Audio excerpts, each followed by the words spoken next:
Towards your head. All set over there? Ready on the right? Ready on the left? Go, the goalie all set? Okay. Okay.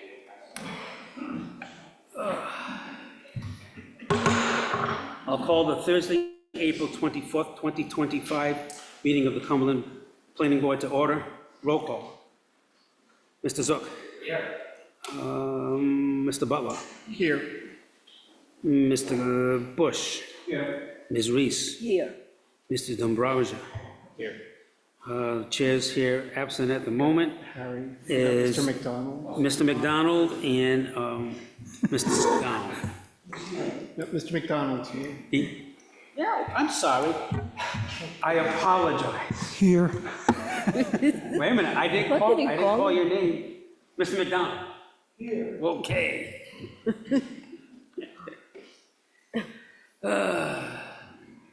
Okay. Approval of the planning board minutes of March 27th, 2025. Are there any additions, corrections, or deletions? And if there are none, do I have a motion? You have a motion to accept the minutes of the March 27 meeting as presented. I have a motion by Ms. Reese. Second. Seconded by Mr. Butler. All in favor? Aye. Opposed? Chair votes yes. Item number 3, public hearing waiver request. Owner applicant Eric Yagan, Vicon Properties, project name The Preserve at Haunting Hill, location Meadowbrook Drive, assessors plat 35, lot 188, zoning R3 with public water and public sewer. The applicant seeks a waiver from the land development and subdivision regulations to not construct sidewalks within the residential development. This item was continued from the March 27, 2025 meeting. Mr. Modica. So the applicant would like to remove this item from the agenda? Excuse me? The applicant would like to remove the item from the agenda. Okay. So moved. Okay.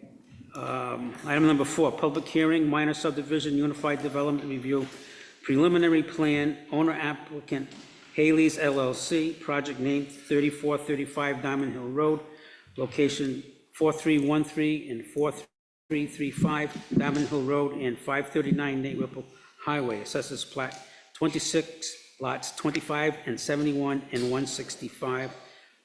It's an R1 with public water and no sewer. The applicant requests a variance from road frontage requirements and a waiver from lot proportion requirements for a minor subdivision that will create 4 lots from 3 existing lots. This item was continued from the March 27, 2025 meeting. Ms. McVery. Thank you, Mr. Chair. This is a proposed subdivision at the southeast corner of Diamond Hill Road and Nate Whipple Highway. The property is currently made up of 3 lots. Lot 25 is approximately 45,000 square feet. It's a wooded lot with no access to a public road. Lot 71 is approximately 6.2 acres. It contains a single-family home, a barn, a pool, and there's an on-site wastewater system. And then lot 165 is approximately 16,000 square feet. It's also undeveloped and fronts Nate Whipple Highway. The applicant proposes to subdivide lot 71 into 2 parcels, the parcel A and parcel B. Lot 165 and lot 25 will be reconfigured to create 2 additional parcels, parcels C and D. This ensures that all lots have direct access to a public right-of-way. The applicant is requesting a variance for road frontage, as proposed parcels C and D will only have 56.61 feet of frontage, which is less than the required 100 feet. Additionally, parcels A, C, and D of the subdivision exceed the 2.5 to 1 ratio for lot depth to width. The applicant is seeking a waiver from this requirement as well. There's 2 updates I'd like to make. So first, the abutters located at 545 Nate Whipple Highway have requested that there be a 25-foot setback on parcel D from their rear lot line. The applicant has agreed to this, and the planning department recommends this to be a condition of approval of the preliminary plan. Second, on the staff report, under number 1 for the required findings of, for a zoning variance, the last sentence should read that the hardship is due to the land's conditions and not due to any physical or financial limitations of the applicant. It currently reads that the hardship is not due to the land's conditions. That's incorrect. That was my mistake.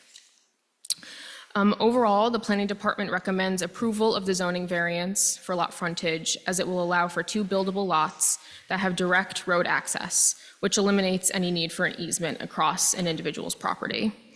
The department recommends approval of the requested land development waiver for lot proportion, as the 2.5 to 1 ratio is an impractical method that conflicts with the comprehensive plan's goal of promoting housing and does not support sound planning practices, which are needed to expand the housing supply.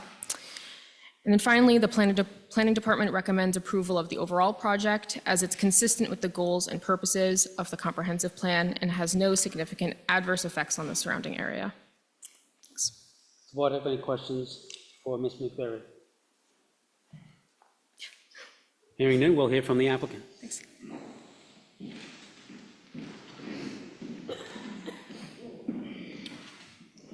Thank you, Mr. Chairman, members of the board. Michael Resnick on behalf of the applicant. We've had a chance to review the staff memo. We're in support of it. We have no objection to anything that's contained therein. As your planner noted, there's 3 things that are at issue this evening. It is the zoning relief dimensional relative to that frontage. It is the waiver requirement relative to the lot ratio. And then finally, it would be the preliminary approval for the 4 lots. One item that I did want to bring to the attention of the board is your planner had noted that we've received some correspondence from a neighbor. I would not say that it was an opposition to the project. It was a question for some consideration by my client, Mr. Menard.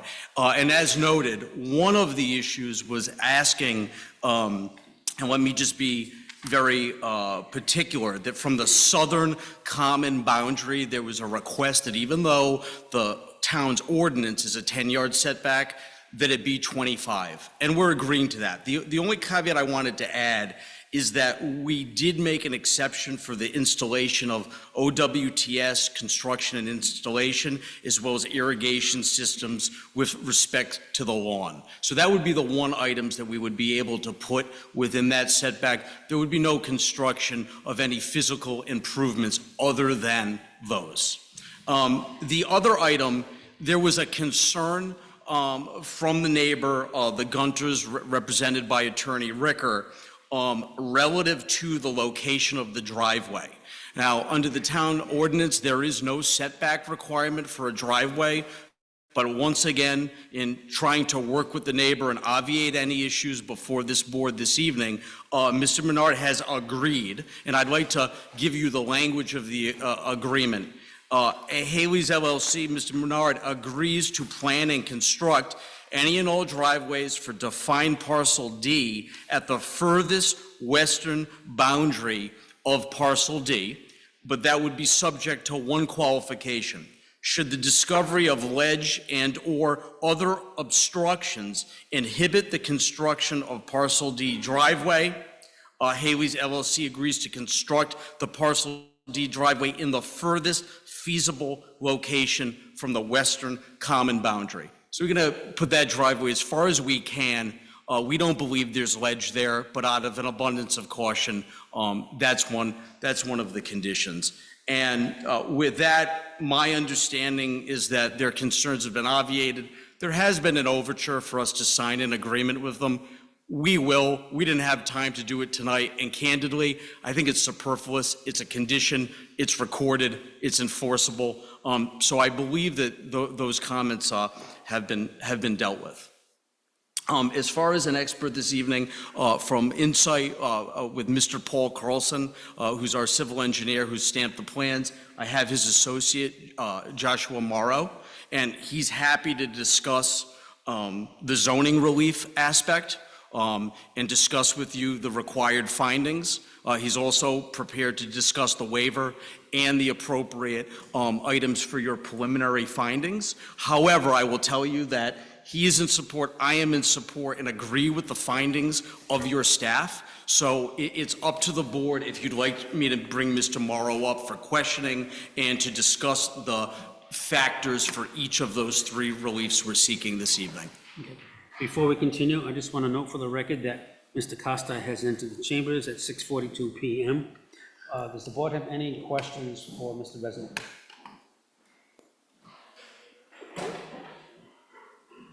Oh, Mr. Bush? Yes. Would you explain to me a little more about the hardship due to the land conditions? Yes, and I would like to bring up Mr. Morrow for that. All right. Because unfortunately, what I say is argument. I need some testimony on that item. Okay. Mr. Morrow, would you mind sharing your credentials with the board, please? Sure. And can I have your full name and spell it, please? Sure. Joshua Morrow, Joshua Morrow. Mr. Chair, members of the board, Josh Morrow, with Insight, qualifications include civil engineering degree, bachelor's, and 5 years of experience here doing so. And is it fair to say that you worked on this project with Mr. Carlson, who is the registered engineer on this project? Correct. All right. And in anticipation of this hearing, did you review the pertinent parts of the town's zoning ordinance I did. and pertinent parts of the subdivision regulations Yes, sir. and pertinent parts of the associated state law? Yes, sir. All right. And with respect to the zoning relief that is required in this matter, is your understanding that it's frontage relative to parcel D? And I believe, if you don't mind me looking at my notes, that we're looking for 56.61 feet of frontage relief as it relates to parcel C and D. Is that right? Can I correct you there? The Yes. relief we're looking for is 43 feet roughly. Oh, I'm sorry, sir. Keep going. Go ahead. We're actually going to provide more than 50% of what is required. We're going to provide 56 feet roughly and ask for 43 of relief. All right, and relative to the dimensional criteria that Mr. Bush requested, there's several components that I'd like to ask you. The first is, based off of your review of the regulations, based off your review of the ordinance, is it your position, based on a reasonable degree of certainty and your expertise as an engineer, that the hardship for which the applicant seeks relief to is due to the unique characteristics of the subject land? I do. And as it relates to the second factor, that the hardship is not the result of any prior action of the applicant. Correct. And I would note, Mr. Bush, that there is a little bit more on the history of this property and the fact that Mr. Bernard did not create this issue with Lot 25 that's been put forth in the staff report. As it relates to the third factor, Mr. Bush, not really in the wheelhouse of the engineer, is that the granting of the requested variance will not alter the general character of the surrounding area or impair the intent or purpose of the zoning ordinance or the comprehensive plan. We believe that's been satisfied based off of your comprehensive plan, the need for housing. We believe that even though we're seeking that frontage requirement, it's still capturing the intent that there be frontage. And again, I think that with Mr. Morrow and also your staff's position, I think that we've met those factors. Okay. Let me address a couple of things. First of all, with all due respect, the need for housing, typically we're not talking about $1 million properties. People looking for $1 million, and that's what this developer develops. It builds very nice homes, typically $1 million and up. So that's not really into that wheelhouse of reading properties for teachers and firefighters. Secondly, as far as, again, the hardship, and this is something I've brought up in the 19 years I've been here, what's the unique characteristic of the land? Sure. So I'm going to steal this from your staff report because it's the most clear resuscitation. That's okay. And it says the applicant is requesting relief from section 5.2B of the town zoning ordinance for frontage in an R1 zone with public water but no public sewer. The minimum area required frontage is 100 feet. proposed frontage is 56.61 feet for both parcel C and parcel D. Lot 186 has 113.21 of road frontage. Lot 25 is landlocked, as it does not have direct access to a public road. By reconfiguring Lot 25 and Lot 165 to ensure both lots have frontage, the applicant plans to create two buildable lots with direct... You gotta slow down. I apologize. The applicant plans, To create two buildable lots with direct road access, eliminating the need for an easement and a driveway across another landowner's property. The hardship is not due to the land, this is the typo that your staff mentioned. The hardship is due to the land's condition and not because of a physical or financial limitation of the applicant. So we think that based on that, that criteria has been satisfied. I just disagree with the concept. I don't see a hardship. He has 3 lots. He pays the going rate for 3 lots. He gets to build 3 houses that meet zoning, that mean that have the amount of square footage and the amount of frontage. That's what I'm going to vote on. I don't see any hardship. I can buy any piece of land and say, I want 3 lots, but it would only give me 2, so I have a hardship because the land doesn't have enough of this, enough of that, so I get 3 lots because there's a hardship. I don't understand that. Yeah, understood, but Yeah. with respect, there's essentially 2 pieces of evidence that I believe are before you this evening. It's based off of our engineer, and it's based off of your staff. So I don't see that there's been testimony presented that supports the concept that this relief hasn't met those criteria. That's our position, but I understand and respect yours. Yeah, well, I just disagree with the whole concept. I think if you buy a piece of land, you know how much you can build on it, that's what you build. Otherwise, you just go to the town and say, I've got a hardship, give me 2 more lots. And we say, oh, it's a hardship. The land did it to him. He didn't know what he was buying. He didn't know he could only get 3 lots out of this.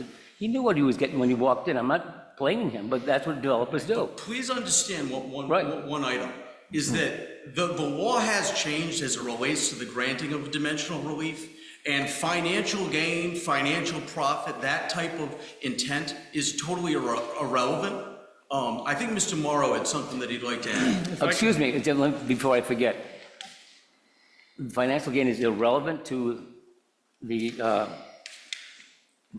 the hardship? It is, I don't want to speak for your solicitors, but there's been a change in the criteria for a dimensional variance. And the standard is now, essentially, the last is mere inconvenience. The financial gain aspect of it, the concept that a project could fail this because the primary purpose of financial gain has been eliminated from the statute. It's no longer an element. Because? I don't want to, again, you have legal staff that you can ask that about, Yeah. but that's our position. Do you know why it's been eliminated? The General Assembly changed it, and you had to codify your ordinance to follow it, and it is to support housing so that dimensional relief could be easily obtained. Exactly. That's the intent. Exactly. It's Right, and with just all my due opinion. I'm sorry. Yep. I think the intent of that is to provide more housing for moderate income people and low income people, not to provide more housing for people buying $1 million property. So I don't need any more Again, discussion we about it. respect your position, but that type of qualification is not contained in the Zoning Enabling Act. Mr. Morrow, did you have something you wanted to add?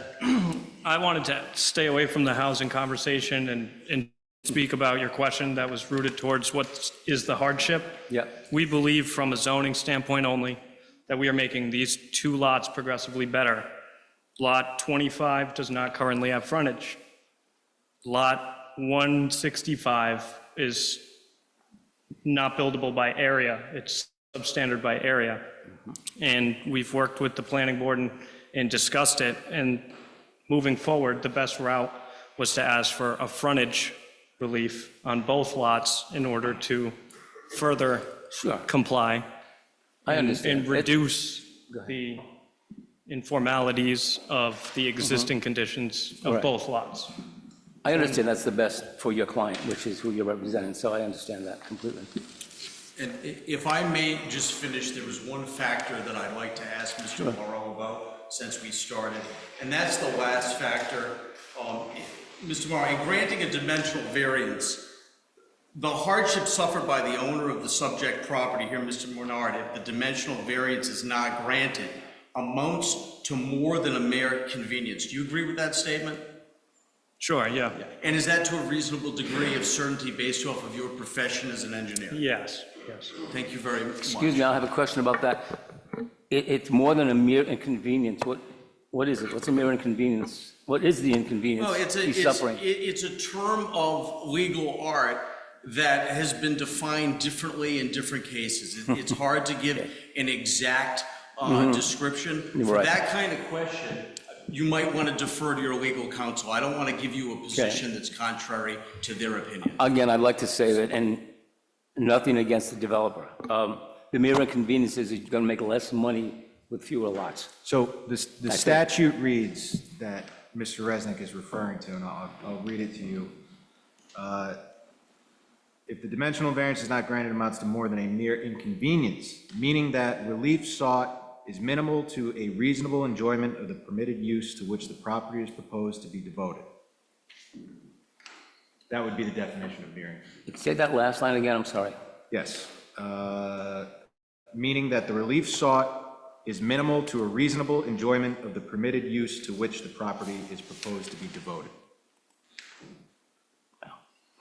Okay. Mr. McDonald? I'm not clear on the financial aspect, financial gain, and there being a change in the state law. Could the solicitor please address? Yes, so Mr. Resnick is correct regarding the fact that prior to the change in the standards for dimensional variances, one of the elements was that it couldn't be, the applicant couldn't be doing so to realize a greater financial gain. That element was taken out. So the remaining elements to the dimensional variance standard would be the hardship which the applicant seeks is due to the unique characteristics of the property, that the hardship is not the result of any prior action of the applicant, that the granting of the requested variance will not alter the general character of the surrounding area or impair the intent or purpose of the zoning ordinance or comprehensive plan, and then back to the mere inconvenience as well. So those are the four standards. The financial aspect, Mr. Resnick is correct, no longer plays a role, but those other four are still in play. So it's up to the board to determine if the applicant has met those four particularly. But for the financial purposes of it, that's no longer a consideration. Thank you. Mr. Chairman. Anyone else? Oh, I apologize. Mr. D'Ambrosio? All right. I've got two questions. One is the solicitor just read a line saying hardship cannot, not because of the action of the applicant. Wouldn't creating these two lots be the action of the applicant? Mr. Menard did not create the present condition of the land. It was purchased in that manner by a predecessor in interest. He's taken no action that led to the unique characteristics of this land. But he's looking to split that lot into two. It's already two lots. Mr. Morrow, could you start just a little Yeah, bit so over? again, trying to reiterate, the zoning only standpoint is the goal of this application is to make both existing lots more compliant to the zoning regulations than they currently are. Correct. That's more compliant. Well, one lot has 0 frontage, just to state that. So Yeah. we're actually going to improve the frontage on one lot. Right. I guess my question and confusion here is that, yes, there are two lots. One is inaccessible, but if those two lots were combined into one, for instance, you would have adequate frontage.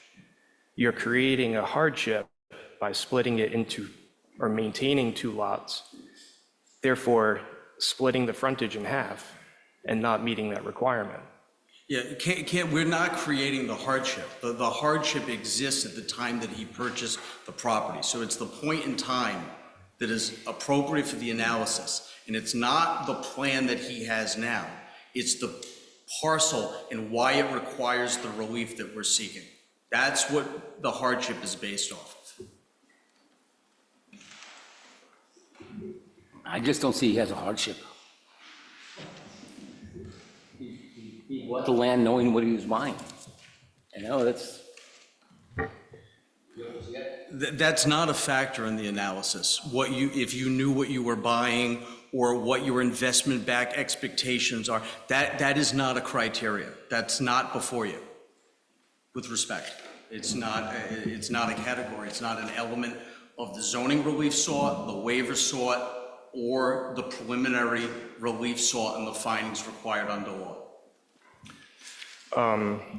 I almost forgot to ask my second question, and I think maybe, Glenn, you might be able to answer this. So when we have weird-shaped lots like this, I know we're looking at the ratio analysis right now to make sure that it meets zoning requirements and all that. What I'm looking at is when you take off, say that each parcel has a leg, essentially, the skinnier part, where the driveway is primarily. If you take those pieces off because they are unbuildable, you're left with, on parcel D, about 27,500 square feet. On parcel C, about 3,100 square feet, 32,000 square feet. My question is, when you're looking at lot coverage, how does that, are you allowed to put a larger home onto that buildable area because those legs account for square footage of lot? You count the entire lot. Even if you couldn't put a house in these narrow portions, you count that towards the lot coverage. Okay, it seems like it's a little bit counterintuitive because then you are, your buildable lot is less than what the required zoning square footage is. Now in that zone, it's 40,000 square feet. The buildable area is essentially, 30,000 say. It's only because of these legs that they're accumulating square footage that are not buildable on. So you're gonna have what's gonna be essentially a larger house on what is not technically, but it will appear to be a smaller lot. So I'm just wondering how that ratio works. And I mean, you've answered it, so. It wouldn't change. Okay, thank you. Any other questions? Mr. Resnick, do you have any Mr. other? Chairman, one thing I just wanted to add is I hope that particularly the zoning relief request that seems to have some questions, that we understand in the context that the only opposition that we've received to this project from one neighbor, we've actually gone outside of your zoning ordinance. We've done things to make that neighbor happy. Now, I'm not trying to say this in an adversarial way. Mr. Menard is trying to develop a nice development, full lot development. The property could be developed at a much higher density. This could be a much different project. He could be seeking to use the comp permit feature to do a low and moderate here. That's not what he wants to do. He wants to do this type of development. This is the type of relief we need to effectuate that type of development without candidly going to another process, the comp permit process. So he's respecting his neighbors. He's taking care of every single thing that they had an issue with. I'm not aware at this time of anybody speaking against the project. And to be candid, if he doesn't get all of the lots, I don't know what he's going to do. He may look at a different way to develop this piece. And that's not trying to apply pressure. I'm just telling you the reality is it won't work unless he gets the 4 lots. It doesn't work. And so we believe that we've met all the factors. We've obviated all the concerns of the community that we've heard, particularly the abutters. He could have said to these abutters, I'm gonna put the driveway where I want. There's no setback requirement. I'm gonna put structures where I want, up to the 10. That's not what he did. He tried to make the best development that he could, and candidly, I think that he should be supported for that, and I think that the relief sought with respect to the frontage should be viewed in that way, and with an understanding that he bought this property with lot 25 landlocked. It is a hardship. It is a bright line rule that is a hardship. He didn't cause it. It's not his problem. it meets hardship as a matter of law. That's our position. Do you have anything else to add? Okay. I don't, Mr. Chairman, at this All time. right, okay. Then no more questions at this point? Well, since this is a public hearing, I'll open up the public hearing. And if there's anyone in the audience that has any questions, concerns, please come to the podium and give us your name and address for the record.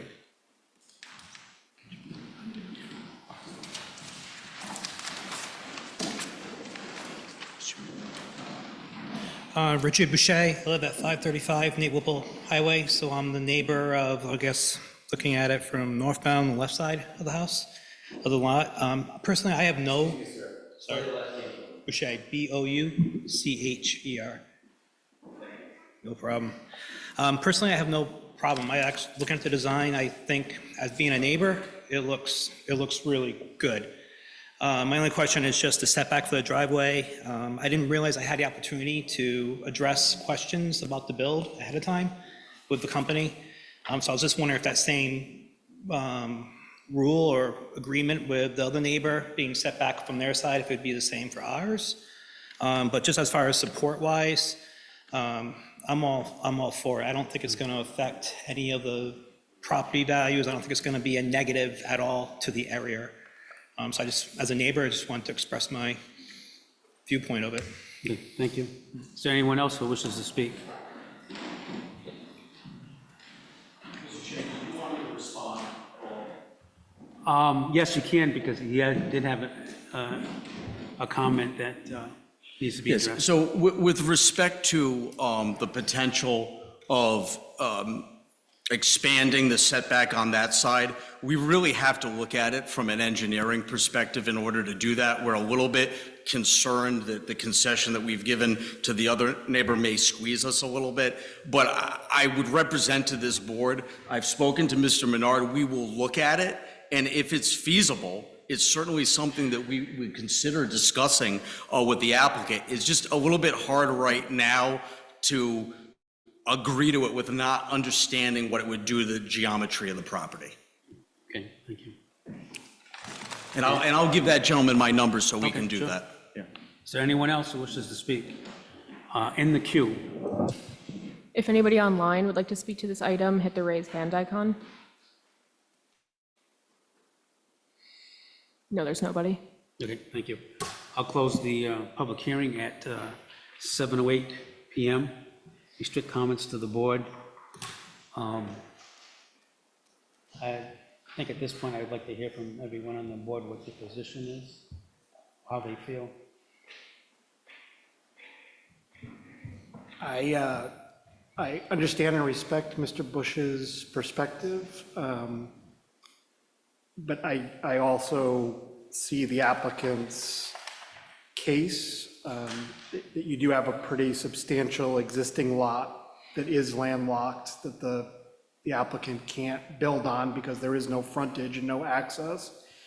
And so while I'm not thrilled about splitting the lots and only having 56 feet of frontage on the two lots, I understand why that's really the only feasible option the applicant would have to be able to develop that landlocked lot. So I would be in favor of granting the zoning variance. Anyone else at this point? Mr. Cook?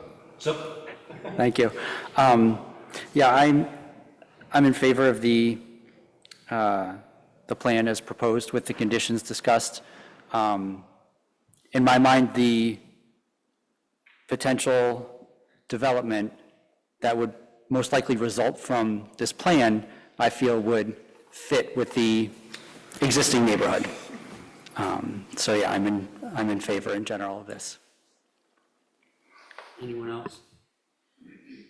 At this point, I do concur with Mr. Butler, because we've been hung up on some things about unique characteristics and so on. What I keep thinking about is what Mr. Butler said was, we have a landlocked piece of property, okay? If we're making it less landlocked, because we're giving it frontage, and now it's no longer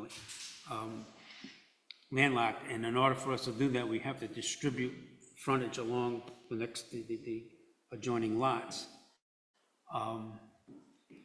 then I feel confident and comfortable with granting the relief that's requested at this point. But for this reason and this reason only, because we do have a landlocked piece of property.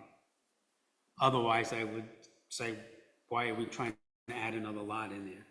But if you've got that lot there and you're trying to, bring it more in conformance, and than what it is currently today. And in the past, this board has always granted relief based on that principle of making something that's like a landlocked piece. Now it's not landlocked. So I think that, and I do respect Mr. Bush, because I think he's got a very strong point. But for that reason, and that reason only, is the reason why I at this point, am willing to grant that relief. Mr. Chair? No, go ahead. Mr. McDonald. Battling the sun, I'm troubled by parcel C and D, the landlocked aspect. But if the neighbors are okay with this, and the staff is recommending it, I'll support it. But it's somewhat troubling. Mr. McDonald, that's kind of like where I am at this point.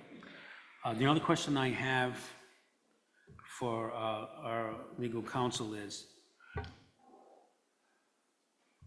as far as that 25-foot buffer that we're asked to put into this particular proposal, can we do that legally? Because, or is it, in other words, is that an agreement that would be worked out with, between the owners privately? Or do we, as a board, have to grant that?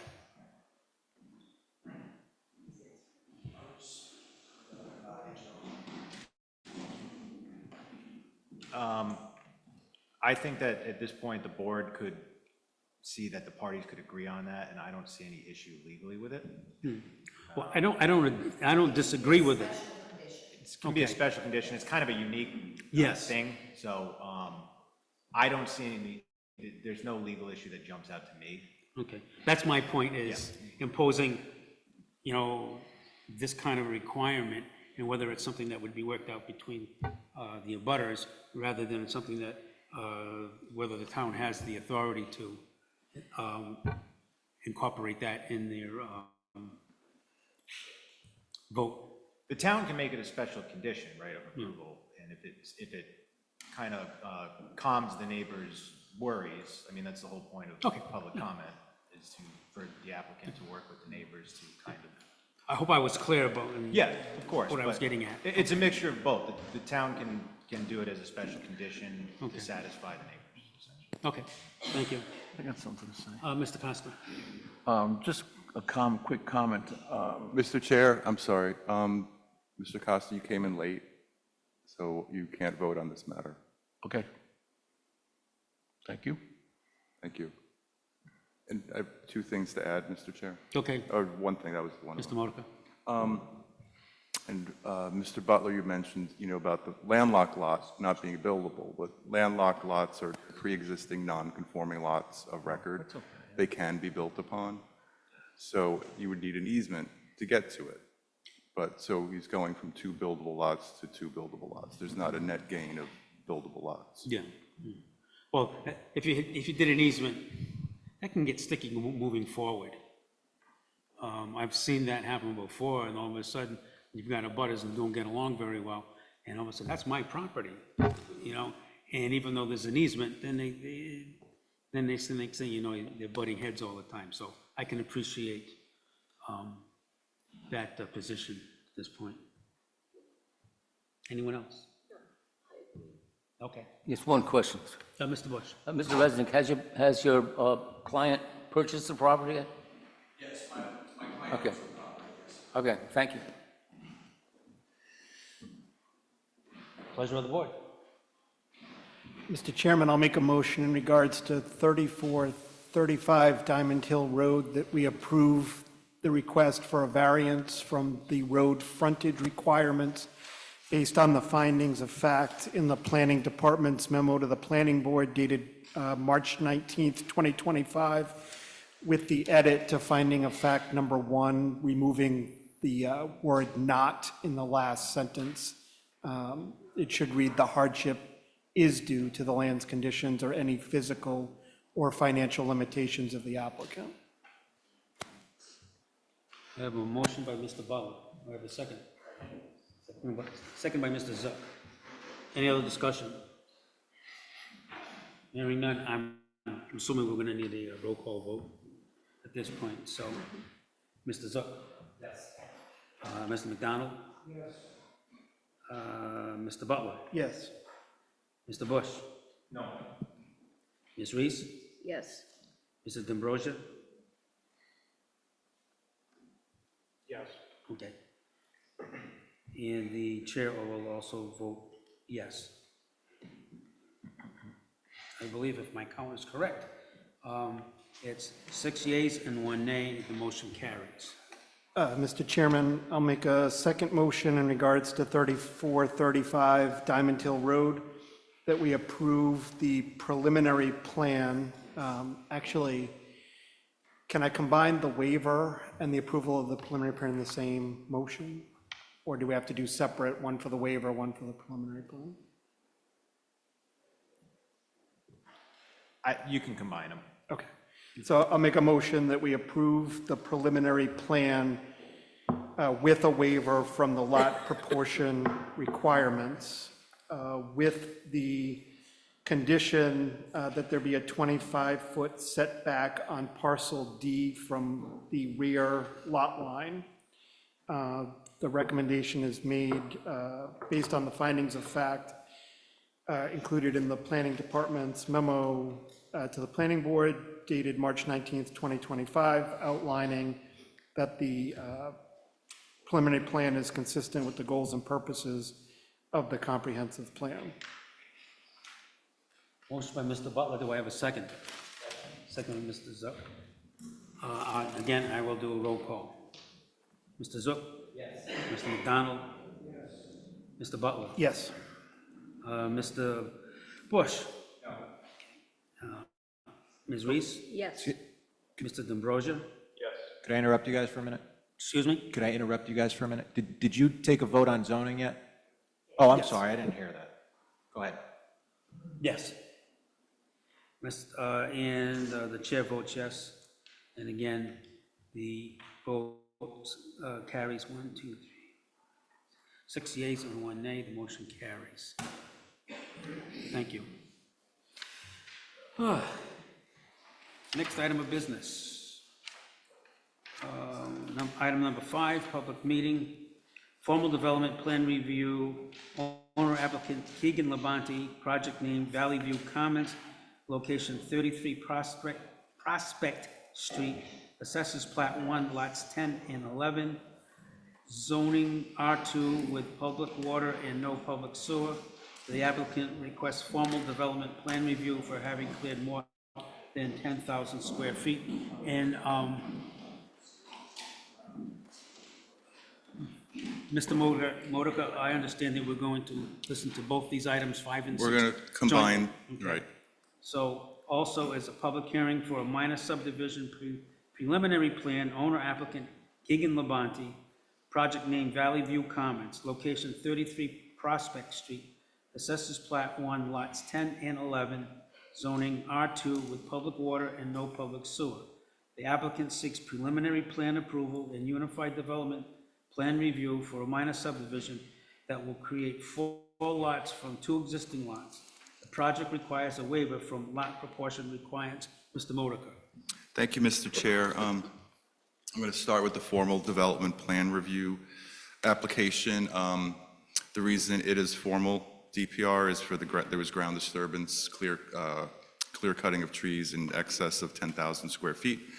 The applicant had applied for a soil and erosion permit and stated that clearing would be under that 10,000 square foot threshold. Instead, what was cleared was the entire limit of disturbance that you see on the plan, about 40,000 square feet, well over the 10,000 square foot threshold. So there was preemptive clearing before the applicant came for board approval of the minor subdivision as well. But what we're recommending is approval of the formal development plan review, but with a condition that the applicant submit a landscape plan that shows replanting of trees not less than 40 feet apart within that limit of disturbance.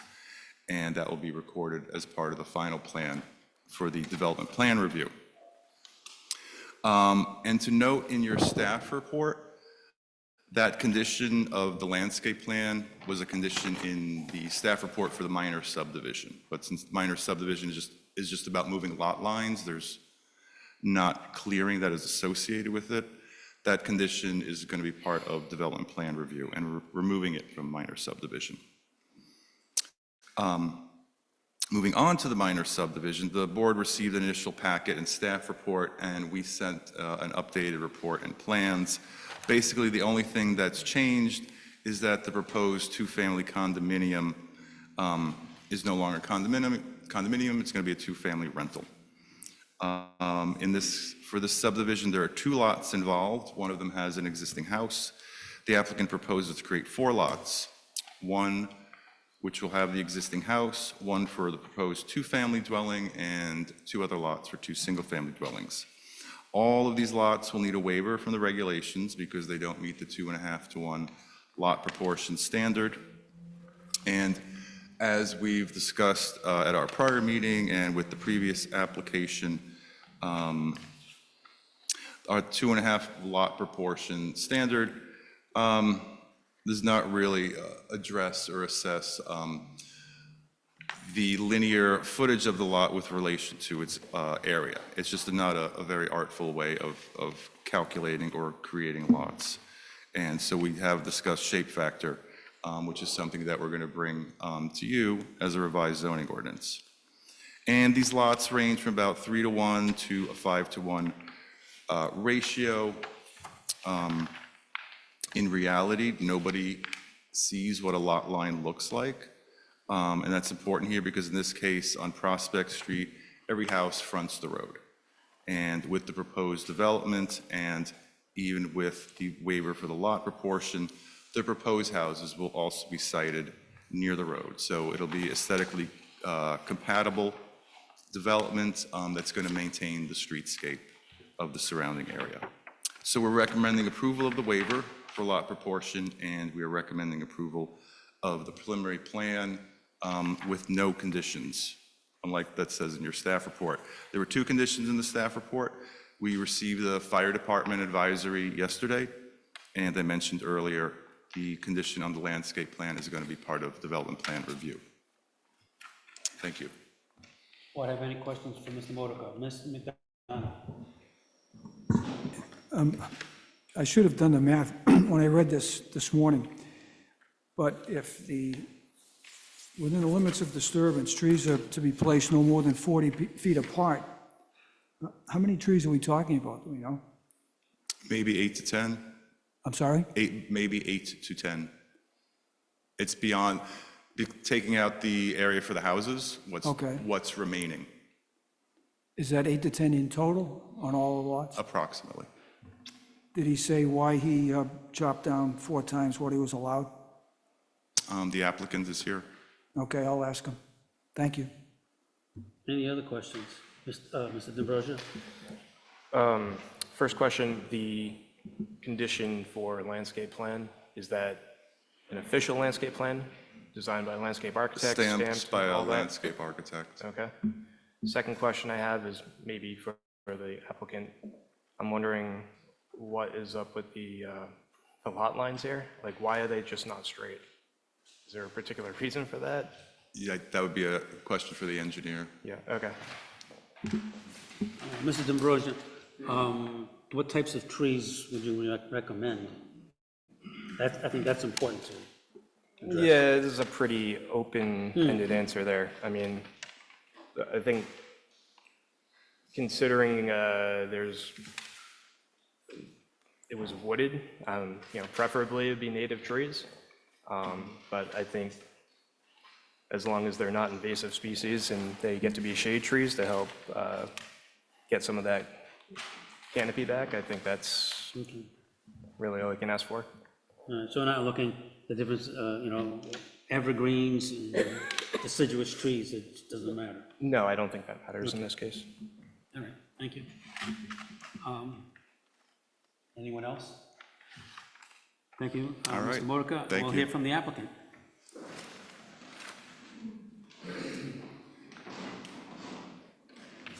Good evening, members of the board. Attorney Jake D'Amico appearing on behalf of the applicant this evening. The applicant is here with us, as well as the site engineer. I just wanted to address some of the questions that you originally had brought up about why he may have cleared it more than what was expected of him.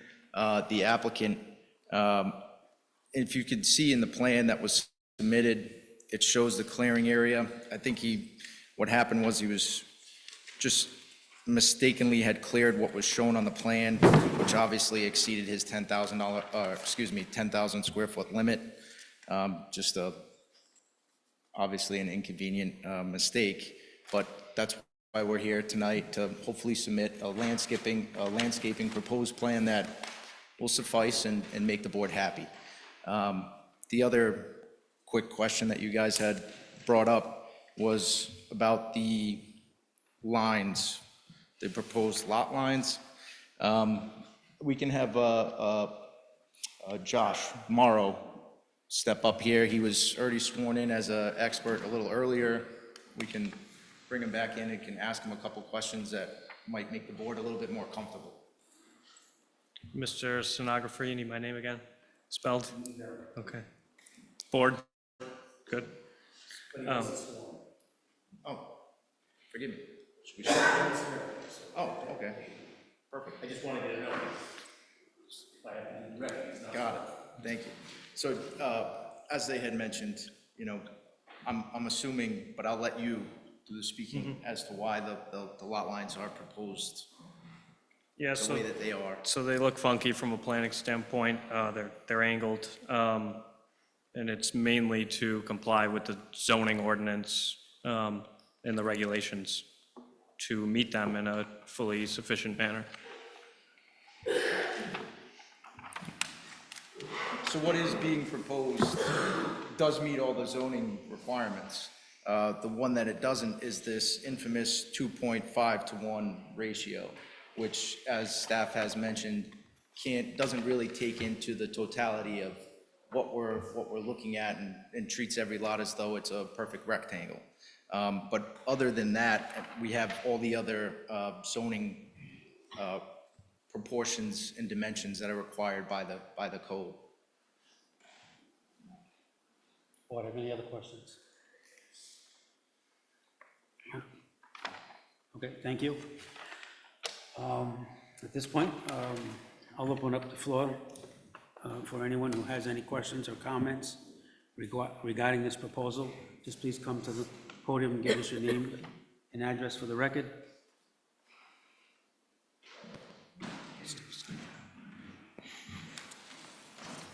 Excuse me, sir. Good evening. My name is Rainey Alley, R-E-N-E-A-L-L-I-E.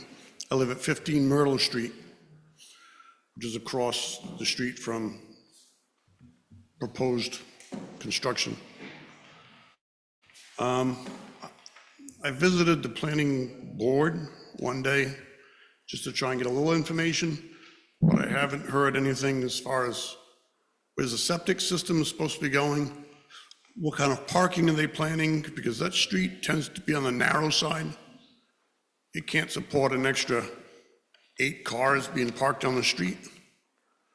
Water runoff in the winter can be very bad there, so I don't know what they're planning for the water runoff, because the backside of my property floods,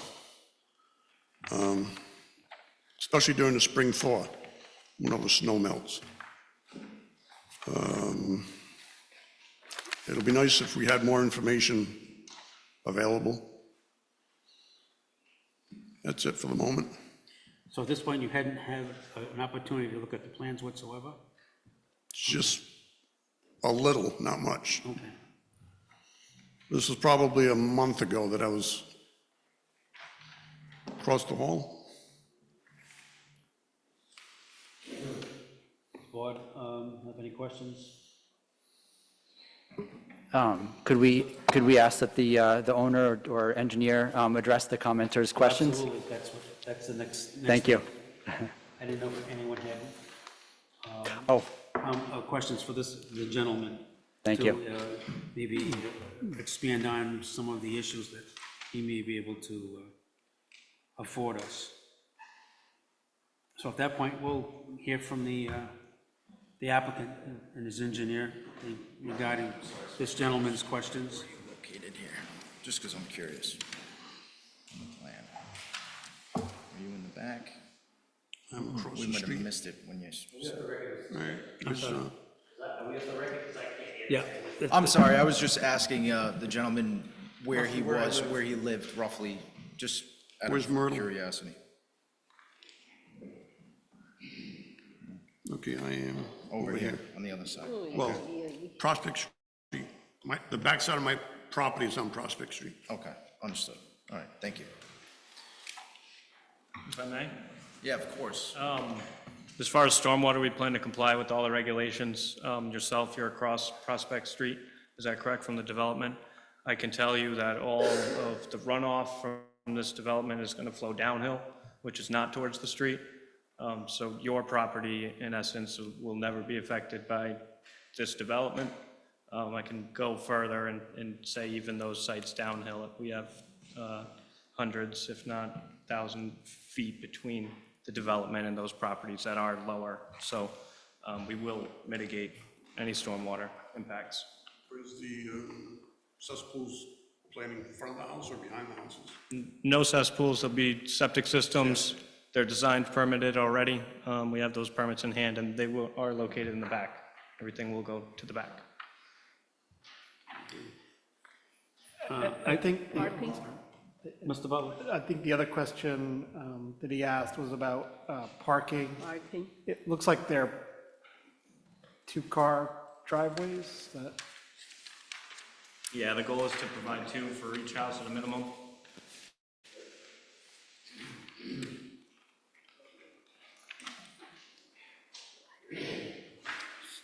So also at this point, what I would recommend that you can, at some point, show the plan to this gentleman and explain to him, okay? Because the plan does show your septic systems, proposed septic systems, and where they are, which are behind the houses. And generally, the runoff runs, Run through the properties. yeah, but it runs East. away from Prospect, correct? Correct, yeah. Yes, okay. Okay. Is there anyone else in the audience? Thank you, by the way. Thank you. Thanks.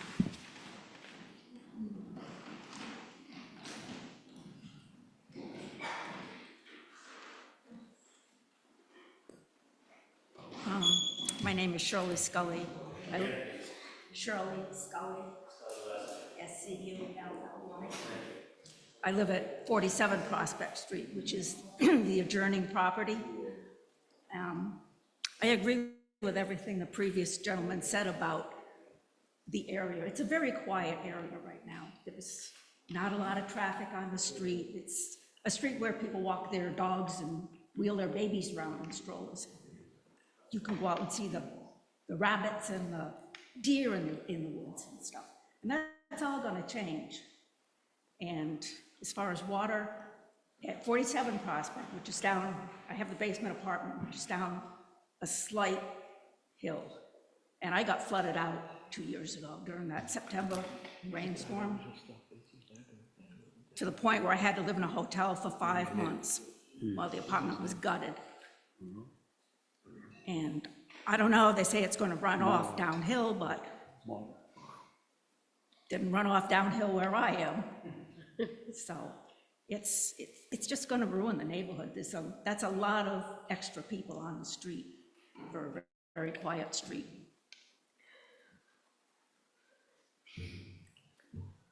Thank you.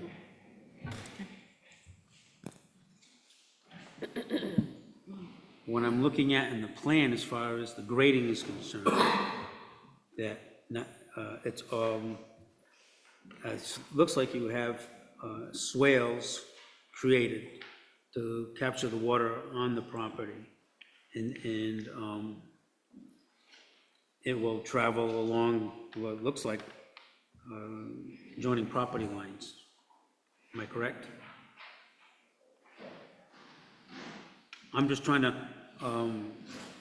get a handle on the runoff and how it's going to Yeah, change after construction. Your question was regarding where the stormwater will be, and you believe it's a swale? Well, it looks like, according to the contours. Yep.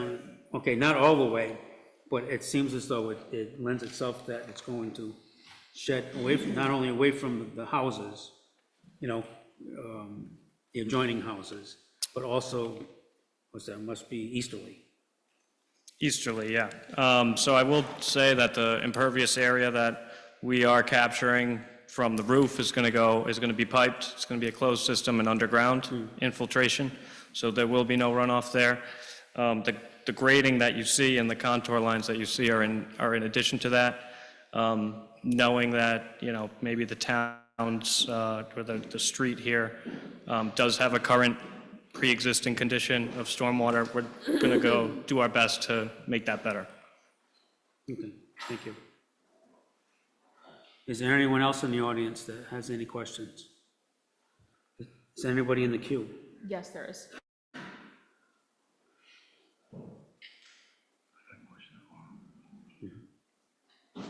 You're being promoted to a panelist. Please state your name and address for the record.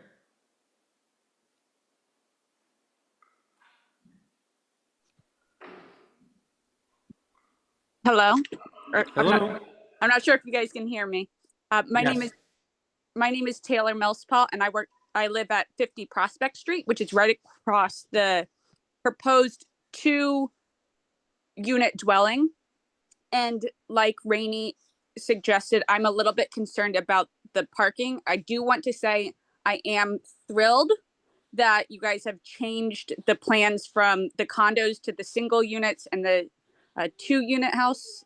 I'm very happy with that, but would just like to know, based on the site plans, it does look like there's only 2 parking spots there. And if it's going to be a 2 dwelling, I would just like a little more information on that, please. So your concern is the parking specifically? Yes, sir. Because we live right across, and on your site plan, it does look like there's only 2 parking spots. Or will that be enough to fit? And you'd like to avoid parking on the street? Is that the concern? Yes, sir. Like the other people said, people walk their dogs. Some people do walk on the street, but I am just concerned that there won't be enough parking in the driveway for the residents that live in the 2-unit dwelling. Yeah, and well, the applicant just discussed it with me, but he is planning to provide garages as well here. So visibility and space take up should be in addition to what you see before you. The parking spaces that are shown not only comply to the ordinance and the rule book itself, but the applicant's going to provide garage spaces as well to minimize that concern. How wide is Prospect Street as far as paved area? I don't have an exact. I won't hold you to it. It's like 35 feet. No, because That's the right of way. That's the right of way. The paved area, I can't say with a degree of certainty, but it should be around the magnitude of 24 feet. Okay. Thank you. Ma'am, do you have any other questions? No, sir. Thank you. I'm very happy it changed from the multi-unit condos. So I'm happy with the single units and the 2. So, Thank you. thank Thank you. Anyone else in the queue? If anybody else would like to speak to this item, please click the raise hand icon. Nope. Okay, thank you. At this point, I will close the public hearing at 7:40 PM and restrict comments to the board. Mr. Costa, you had a question. I just had a quick question of the engineer. Well, we didn't wait till you sat down. Yes, just a question. You mentioned earlier that the stormwater is going to run off this and go downhill. The map I have in front of me doesn't show what is downhill. So if you can just kind of tell me, explain to me what is downhill from after the stormwater coming off this property. I could. You have the plan in front of you, sir? I have this. Sheet 4 will tell you. And we can discuss it together. Sheet 4. Right here. Okay. Sheet 4, there's dark lines in the rear of the house. They're solid, they're whole, and you'll see numbers associated with those. That's associated, excuse me, with the elevation. Okay. You'll see that the numbers get lesser as you move east. And that will tell you the direction gravity will take the stormwater. So it'll flow into this lot that's down here. I can't see the numbers because they're so small, but yeah, that one, that's it. Yeah, okay. All right. Gotcha, okay. I'd like to further add to that, again, to reiterate, the rooftops are underground infiltration, so there's no surface runoff from the rooftop area. We are going to capture the driveways, and I'll make a testimony today that states that the impact to the surrounding environment will be lesser than that of what's currently placed there today. That's our job. I just felt after you explained that to us, that it was kind of contrary to what you had said originally, so, but I understand. The applicant did mention that there is a pond back here as well.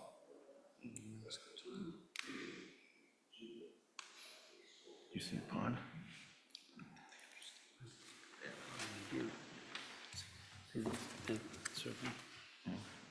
Oh, okay.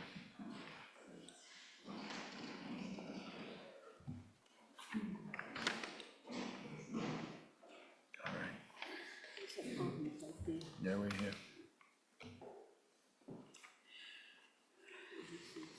Any other questions from the board? Mr. McDonald?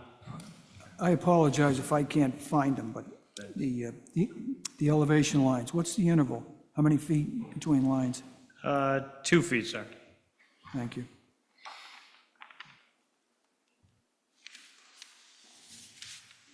I didn't hear the question.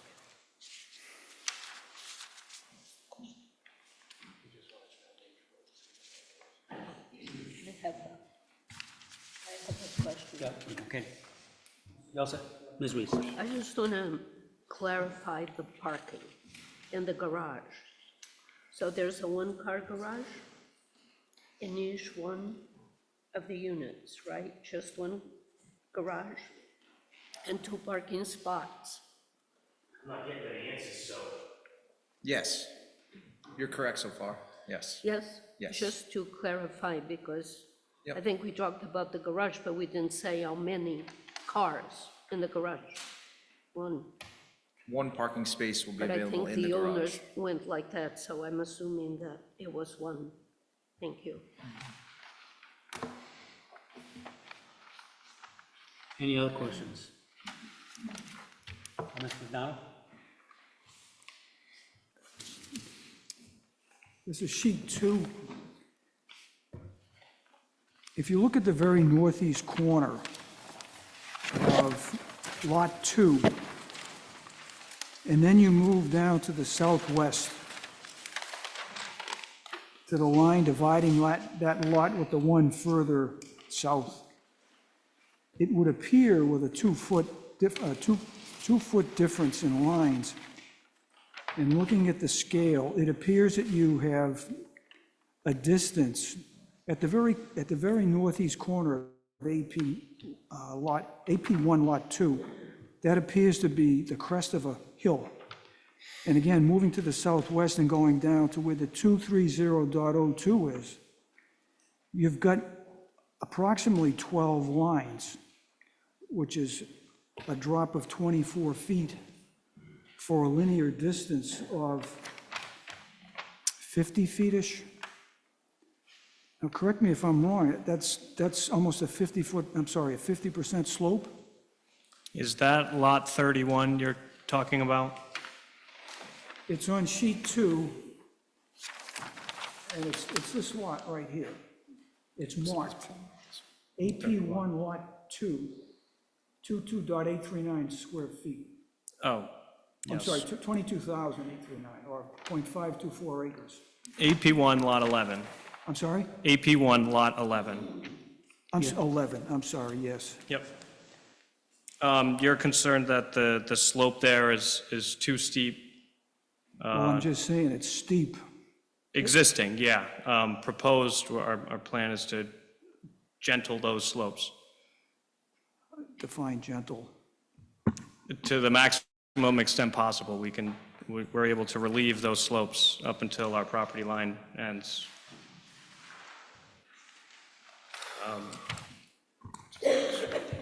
Thank you. Mr. Zucker. Just to clarify in the latest comment, that the lot slopes down quite a bit to that point, right? It's like a big bowl. It's not that there's a hill on the lot, correct? And currently, it's sloping into our property, if that helps the context. I think the circle that you guys are seeing at that corner of the lot, that is the low point. Yeah, that's what I'm trying to say. Yeah, that is at elevation 58, and the rest of the site slopes upward around it. Yeah. And then it looks like the proposed contours that we're seeing, to Harry's question, they're about 6 feet apart, and they're 2-foot contours. So that's a 3-to-1 slope, which is considered a mowable slope. Like, you can maintain that. It's not too steep for a mower or anything. I'm a little confused. I was told that the separation between the elevation lines was 2 feet. Yes. And if you, again, by looking at this, you've got roughly a dozen lines. I haven't counted them. I could. I got it. So if you've got, say, 25 feet, and if you look at the scale of the map, it's about, I'm going to say about 50 feet max, linear distance from the top of the hill, if you will, at the very northeast corner of that lot, down to what is the center of the southern lot line, where it says 230.02. So, again, we're looking, I think, at a slope of about 33%. That is a 3-to-1 slope, just like Stephen mentioned, and that is a mobile. That is, it's minimal for stormwater, but it's not the minimum for a proper lawn. We could go, existing could be steeper. Our plan's not to keep Mr. that. McDonald, are you looking at existing contours or proposed? Well, That plan shows existing contours. and I realize that, and I realize that, in a sense, we have no control over slopes anymore. And I'm just struggling with what I'm looking at and what leveling means, with no disrespect to the applicant, what leveling means, and what in the final analysis, when it's all built out, what that means for the property of Joseph and Joan Mello, which is adjoining AP1 Lot 11. Lot 31 will not be disturbed as part of our development. Furthermore, the slope of that is downhill into our property. Okay. So not only we're not going to touch that lot, but no stormwater runoff is expected to go towards that lot. Okay, Any other questions? thank you. Like, can I have these low spots? You have to come to the microphone. Mr., you have,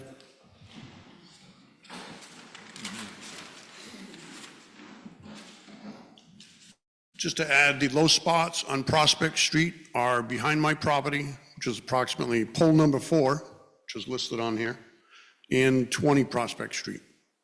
I've lived there for 28 years, so I know where the flooding happens. That's all.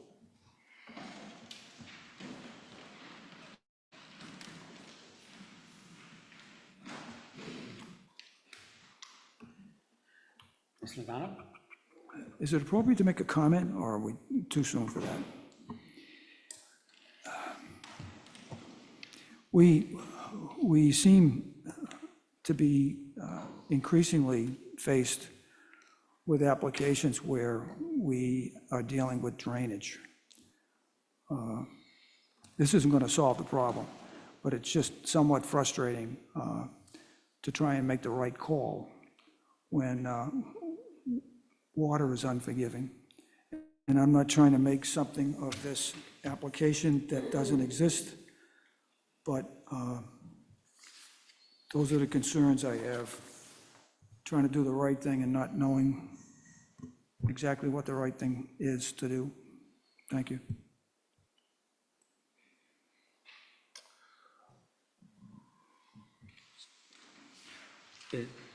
Correct me if I'm wrong, but it is, what I'm looking at is that, and my question would be, when the houses are constructed and all grading's done, is it going to exacerbate, make it worse? No, the minimum requirement is to make, to mitigate all stormwater impacts to any surrounding area and control that on site. And that's what we will do. Can I jump in, Mr. Chair? Mr. Modica? We did have a technical review committee meeting last June with Mr. Duarte. I know he was there, and I know he did have specific questions about the drainage, and some of it does run into Prospect Street. He was very familiar, with this area, and he knew where everything flows. And he asked the engineers to make changes to the plan to address the runoff specifically. I don't know exactly what it was, but he did have discussions with Insight about how they needed to change the plan and address the stormwater runoff. So we have vetted it, and he was satisfied with what we did. Okay. The reason why I asked the question, I can read the plan, I understand it. I used to be in the field at one time, okay? But for the edification of the audience, anybody who's online, and some of my fellow colleagues, okay? I asked that question, because I can tell just how the water's gonna flow, okay? And from what my impression is, it's not gonna make things any worse, and you're handling all the impervious surfaces by you putting in underground systems. I'm assuming they're gonna be dry wells, or how are they just gonna discharge out the back? Again, the rooftops will go to underground infiltration. Okay. Yep. Basically a dry well. But today's standard. Today's standard on it. Yeah. A little bit improved. Yes. It's a fancy name. I understand, okay. Thank you. At this point, Mr. McDonald? I suppose I'll support this based upon the staff's work, and I have great respect for Mr. Duarte. One of the things that troubled me from the beginning, and I started, is STARRED, the cutting down of almost an acre of trees. And the applicant's here, if he wishes to respond, he doesn't have to. But this is what's troubled me. Going from 10,000 to 40,000, I could ask him if he's developed in the past, is it inexperience that caused you to make such a gross error, my characterization? But it troubled me that anyone would come before us with a lot in which such conduct before the application was filed was made. Thank you. Thank you, Mr. McDonald.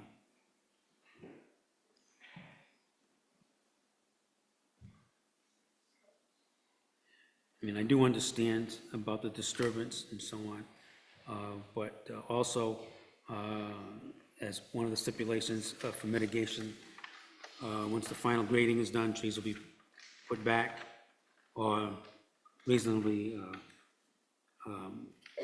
located, and that I'm pretty confident in what I see on the plan. And it could be just, you know, when you're looking to, I'll be the devil's advocate or whatever, but when you're looking to clear a piece of property, you don't know exactly where those buildings are going to be until you start to, you know, clear it and work it. So I can understand going from the 10,000 to the 40,000. Yeah, it sounds excessive, but 40,000 square feet is, believe it or not, it's less than an acre of land. And now, should it disturb that much? Not, probably not, but it's different when you're out there in the field and you start, you know, you're out there with machinery and you're moving things around and so on. So as long, I'm comfortable with, and as long as that disturbance is going to be mitigated, I'm fine with it. Mr. Chair, Mr. Costa? will we receive any kind of a site plan for the trees, et cetera? I apologize if it's here, I just didn't see it. No, that hasn't been done yet. Okay. But that will come before us, correct? Yes, sir. That was outlined in the staff report that we just received. We have every intention on providing that for you. You can, right now, the recommendation is that it would be administrative approval by the planning department, but you can change that. You could make it that they come before the board. Everyone understand? Yeah, I kind of agree with my fellow colleague down at the end there, as far as the removal of all those trees and removal of more of the site that was warranted. So I personally would like to see how that's going to be fixed. And staff certainly will. I just wanted to add to Keegan Labonte. I just wanted to add that, you know, I didn't clear more than would have been warranted, you know, after the approval, due to the grading that had to be cleared. You know, I do understand I cleared over what the land disturbance permit permitted me, but I didn't clear any more than would have been done. I just cleared up to the LOD that the engineer designed. Okay. So it's not like I cleared more and now I have to put them back to make up for it. I was putting trees back after the grading is done regardless. But that clearing was required to make the grading work. Okay, thank you for your explanation. Relative to having the applicant come back when the preliminary plan is completed, rather than go through Mr. Modica, who would be the person that would sign off on it, I wouldn't be adverse that if Mr. D'Ambrosio took a look at the landscape plan and he was content with what he saw, then certainly I don't think they would have to come back here, as long as he gives a, you know, his good seal also of improvement. Seal of approval. So, Mr. how Chair. about that, Mr. D'Ambrosio? Work for you? I'd be happy to if the planning department wants me to. Okay. There's another alternative where the technical review committee can review the plan. Rather than just the planning department, we would have. Yeah, well, I was thinking of Mr. D'Ambrosio and his expertise as a landscape architect. That, you know, as far as whatever is proposed for the landscaping and so on, if he looked at it and said it looks good, then. Okay, so you were not suggesting another board meeting, just we could work That- with Mr. Exactly, D'Ambrosio. that's what I was trying to Okay, throw I out didn't, there. didn't Yes. catch that, okay. Yeah, That's fair. I wouldn't be in favor of making the applicant have to pay to bring all the experts back just to look at a landscaping plan. I trust Mr. Modica and Ms. McBerry to, look at the landscaping plan. If they want to bring in Mr. D'Ambrosio, that's certainly fine, but I don't think it needs to be a requirement. I'm comfortable with that. I'm comfortable with that also, but I just want to say that in previous years, we had situations similar to this. And I just think we should follow through with this one and make sure that everything is up to code. And the fact that I'd like it that Mr. D'Ambrosio will review everything and be in contact with Mr. Modica. Mr. Chairman? Yes. Because the state law has changed, right? Now, the rule is that it is approved by isn't it the Technical Review Committee under our ordinance? Yeah. So the Technical Review Committee will be approving this. If they can't make the required findings, it will come back to you. But otherwise, you can't condition it to come back to you. Oh, I'm not. That's not I'm what the law says. Yeah. I was just asking if Mr. D'Ambrosio looked at the landscaping plan. Can we ask that? I just want to be, so, yeah, there's two things. You've got a minor subdivision and development plan review. Can we find out what they can do under the regulations? Under formal, doesn't it get approved by, what does final get approved by? Because you have a technical review committee that could look at the plans to make sure that they appropriately treat whatever has to be done. And I just want to make sure, I don't believe the law allows you to say, oh, no, we want to see final plan, unless the TRC or the administrative officer cannot make the required findings. Okay. Well, my question would be with the TRC, does anybody on the TRC use a landscape architect? That's why I was The asking Mr. I D'Ambrosio. believe the TRC membership can include someone with sufficient experience. If you want to designate Mr. D'Ambrosio, he can sit on that TRC. Okay. I mean, that would be my preference. Question. Mr. Costa. Can we request that whatever the TRC finds, that we find out about it, even in a quick memo? Because oftentimes what happens is they leave us, they go to the planning department, and we never find anything out. Right. All right, then that's my request. I'd like to know. And Mr. Costa, relative to the disturbance, I know what's in the back of my mind, and I'm sure it's in the back of your mind. We had a situation which was much bigger development, and that was completely clear cut. So we keep looking at that and saying, wow, that there was, a big problem.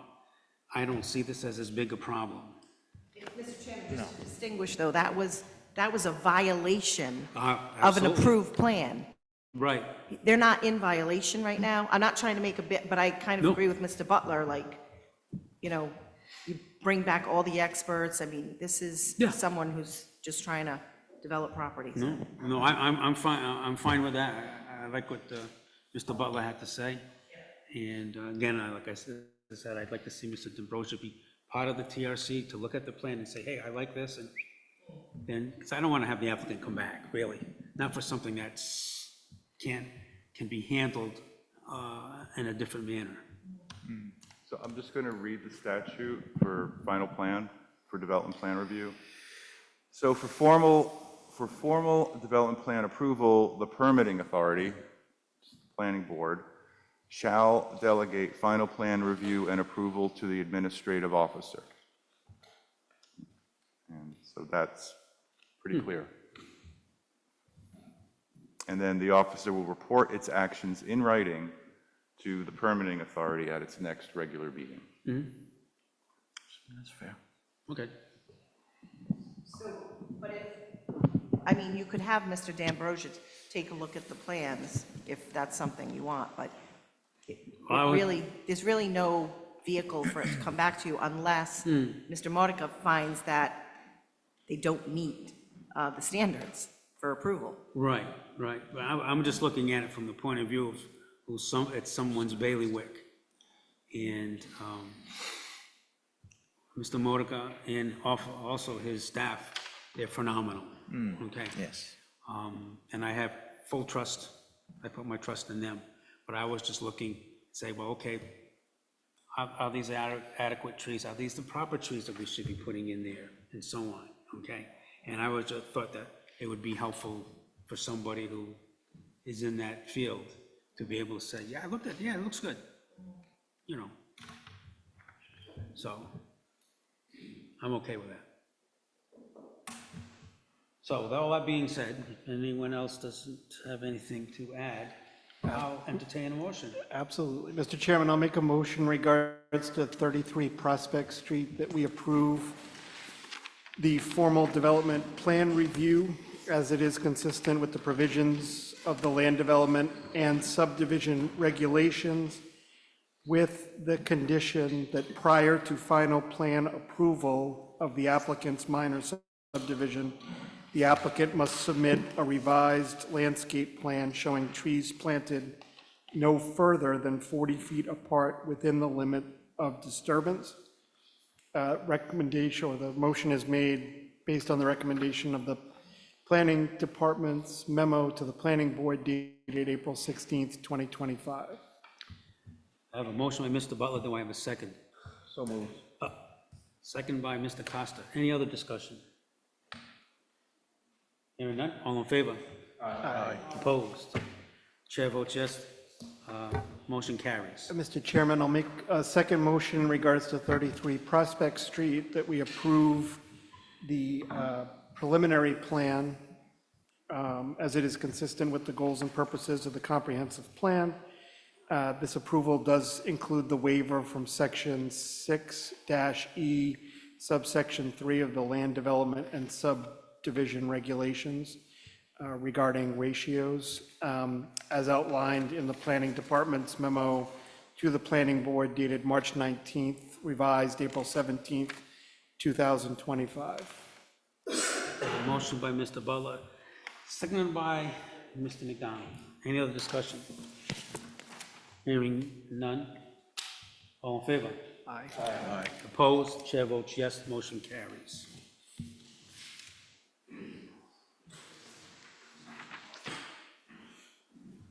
Thank you very much. Thank you.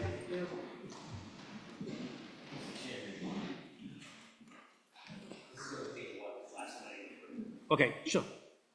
We'll take a brief recess.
I'll reconvene the meeting at 8:15 PM. The next item is pre-application, project type, major land development comprehensive permit pre-application. The project name is Blackstone Residences, owner 618 Broad Street LLC, applicant Modo Development LLC, location 618 Broad Street, Assessors Plat 11, Lot 69, Zone C1 with public water and sewer. The applicant proposes to build a three-story, 21-unit condominium building comprised of 3 one-bedroom units and 18 two-bedroom units, and 6 of which will be deed restricted as affordable. Mr. Modica. Thank you, Mr. Chair. So this is a comprehensive permit application for a 21-unit condominium where 6 of the units, as you said, will be affordable. That's about 29%. They're going to be for sale units, so we're looking at area median income of 120% or less. Quick summary of the TRC meeting a few weeks ago. Towards the end, I asked about if impervious cover could be reduced, possibly by reducing parking. And the engineer was going to look into that, but a little hitch with that is that the fire department had a comment about the required turnaround in the property. So that's where you see, there's one where there's the turnaround in the corner of the parking lot. So I don't think there's really 2 alternatives that we're looking at right now. I think because of what fire and for emergency access, you're just looking at an alternative that has that turnaround. The applicant does need adjustments or waivers from the zoning ordinance and your regulations. They include lot coverage, not having a commercial use in this C1 zone, multi-household dwelling in a C1 zone, and there's a minor parking aisle setback. The biggest request for an adjustment is regarding residential density. On this lot of just over 35,000 square feet, 1 unit per 5,000 square feet is allowed, so you can say 7 units by right could be built on this property. The applicant is proposing 21 units on 0.82 acres. So they're asking for a bonus of 17 units per acre, which would be a density of about 26 units an acre. As you know, over the past couple of years, through all our discussions with the board regarding comprehensive permit applications, we've always talked about the minimum density that the board has to grant. And importantly, in order to be consistent with all applicants and all applications. So for a property that has water and sewer, the minimum that the planning board shall grant is 5 units per acre if it's 25% affordable. So in this case, and again, this is a pre-application meeting, there's no vote, but this is just something to consider. The board has to grant a bonus of 4 units for a total of 11. If this were a 50% affordable development with a density bonus of 9 units an acre, there'd be a bonus of 7 for 14 total. If this were all affordable, 100%, there would be a bonus of 9 units. So there would be 16 total. Okay, so but the applicant is asking for 21 units, which is more than would be allowed if this entire development were 100% affordable.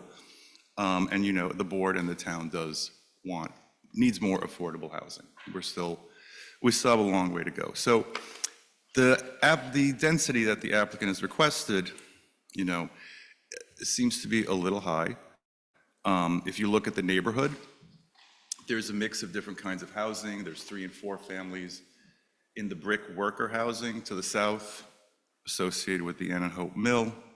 That has higher densities. That housing is, in fact, nearly all affordable in that area. On the other hand, there are single-family dwellings right next door to the north, which has much lower densities. So it's not a homogeneous area. I think no matter how you slice it, the density that's being proposed is much greater than the neighborhood. And I think most importantly, in that providing only 20%, 25%, or 28%, whatever specific it is, providing only that level of affordability while asking for so much higher of a density bonus than this board has to grant. I think the board just needs to consider just being consistent with as it moves forward and how it has been consistent in the past. Does the board have any questions for Mr. Modica at this point? Okay, we'll hear from the applicant. Thank you. Thank you, Mr. Modica.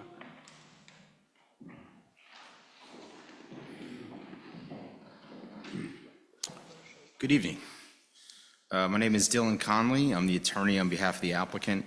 I think for a pre-app meeting, it's appropriate for us to kind of walk through how we got to what we got to and what you see in front of you in the proposal.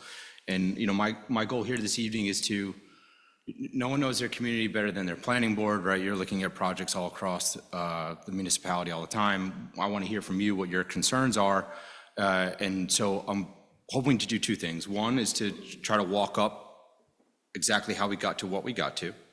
And then secondly, hear what your concerns are thereafter, so that when it comes time for us to submit a complete application, we have all the information from your perspective, from your expertise. If I may, I would like to hand out, Mr. Chairman, I have basically a couple of overviews from Google Earth. Is that? There's a front and a back to it.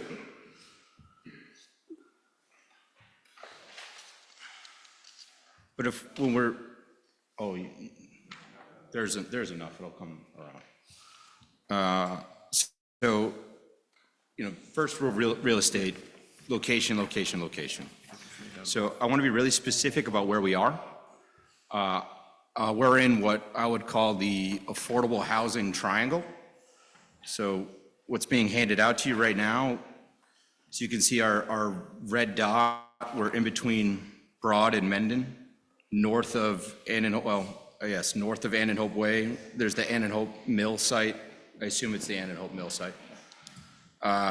So really, all of the mill housing that you see in between Broad and Mendon, it's my understanding all of that's affordable.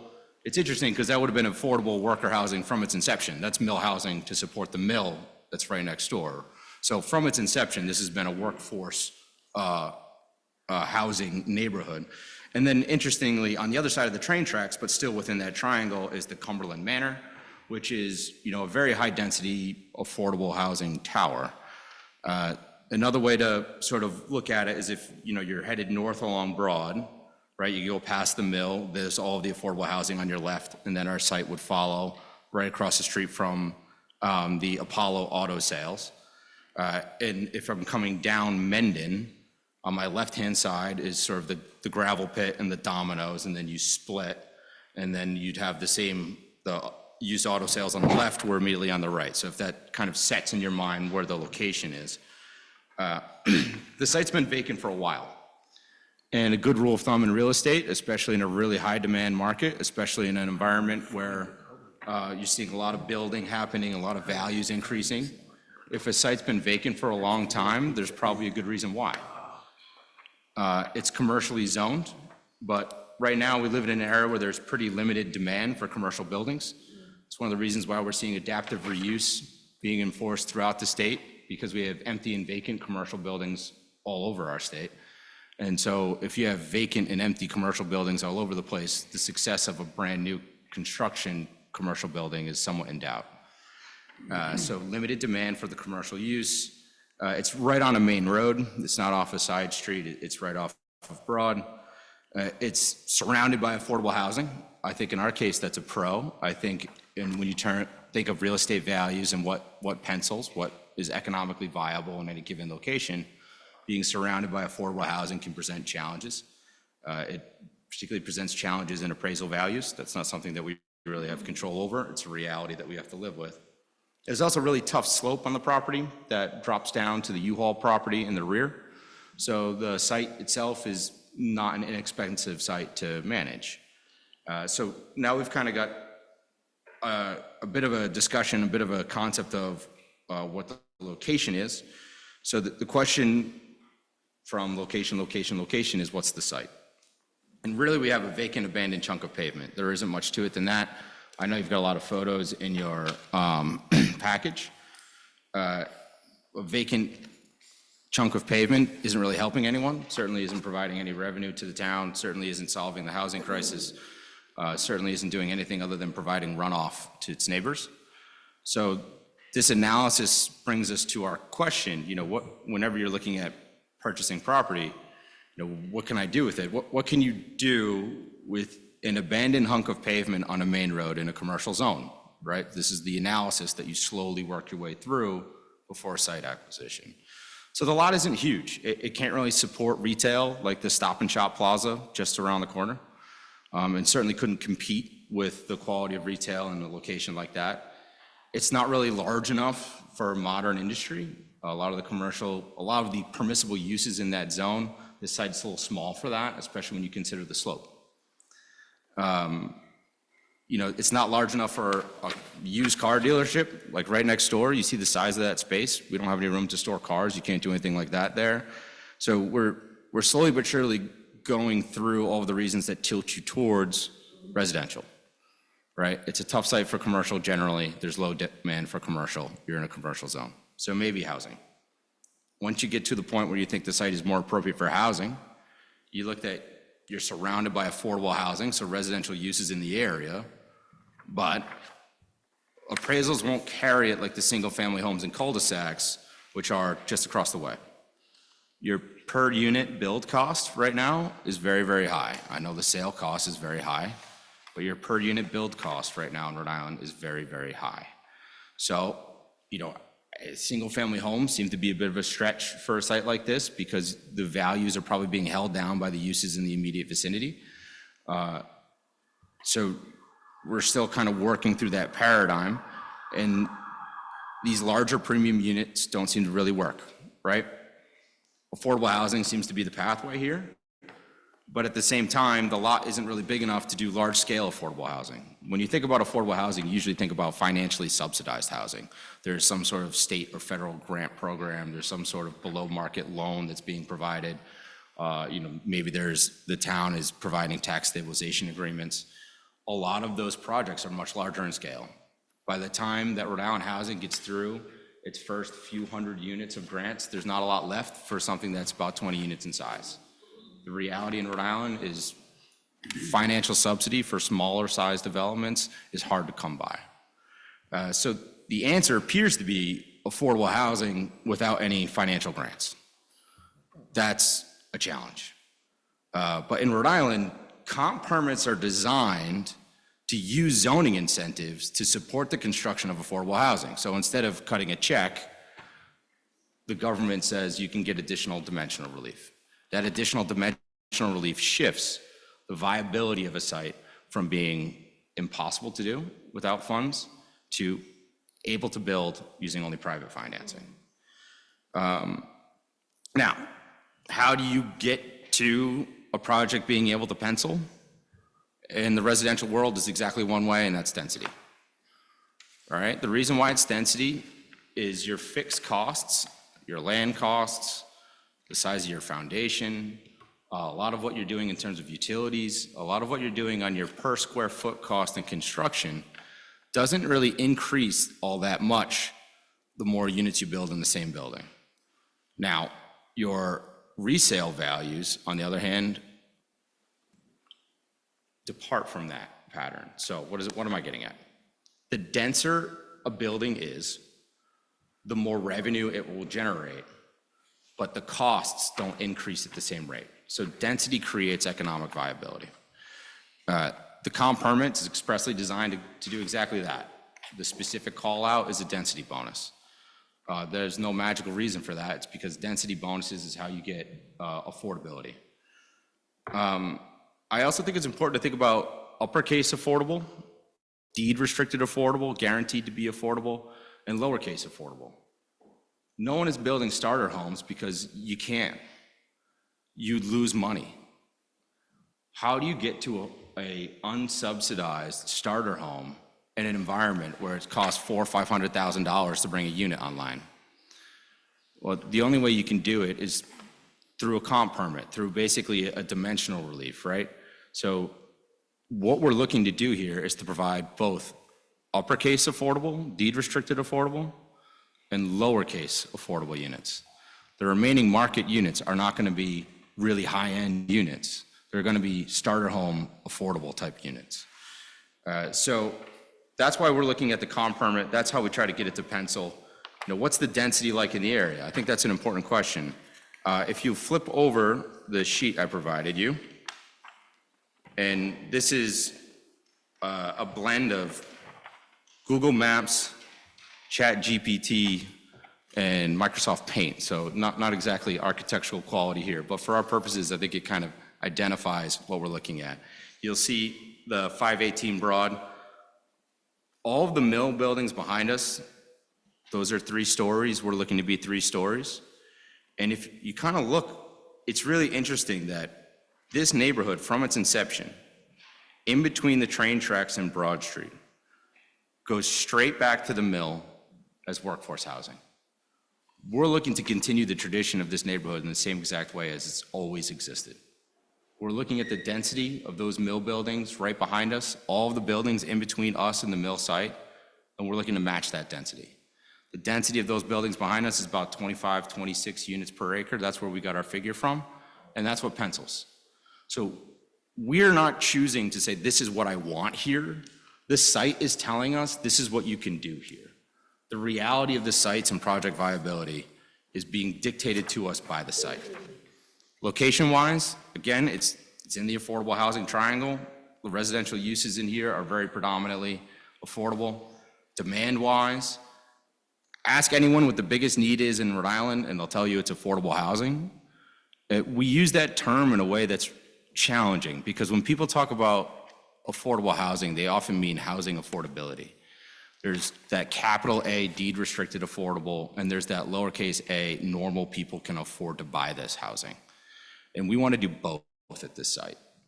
And so, you know, what pencils, we just walked through it. We get to those 21 units based on the density of the area, based on our site cost because of the grade challenges, you know, based on what it takes to build. A lot of work goes into what portions of the building code exact which costs.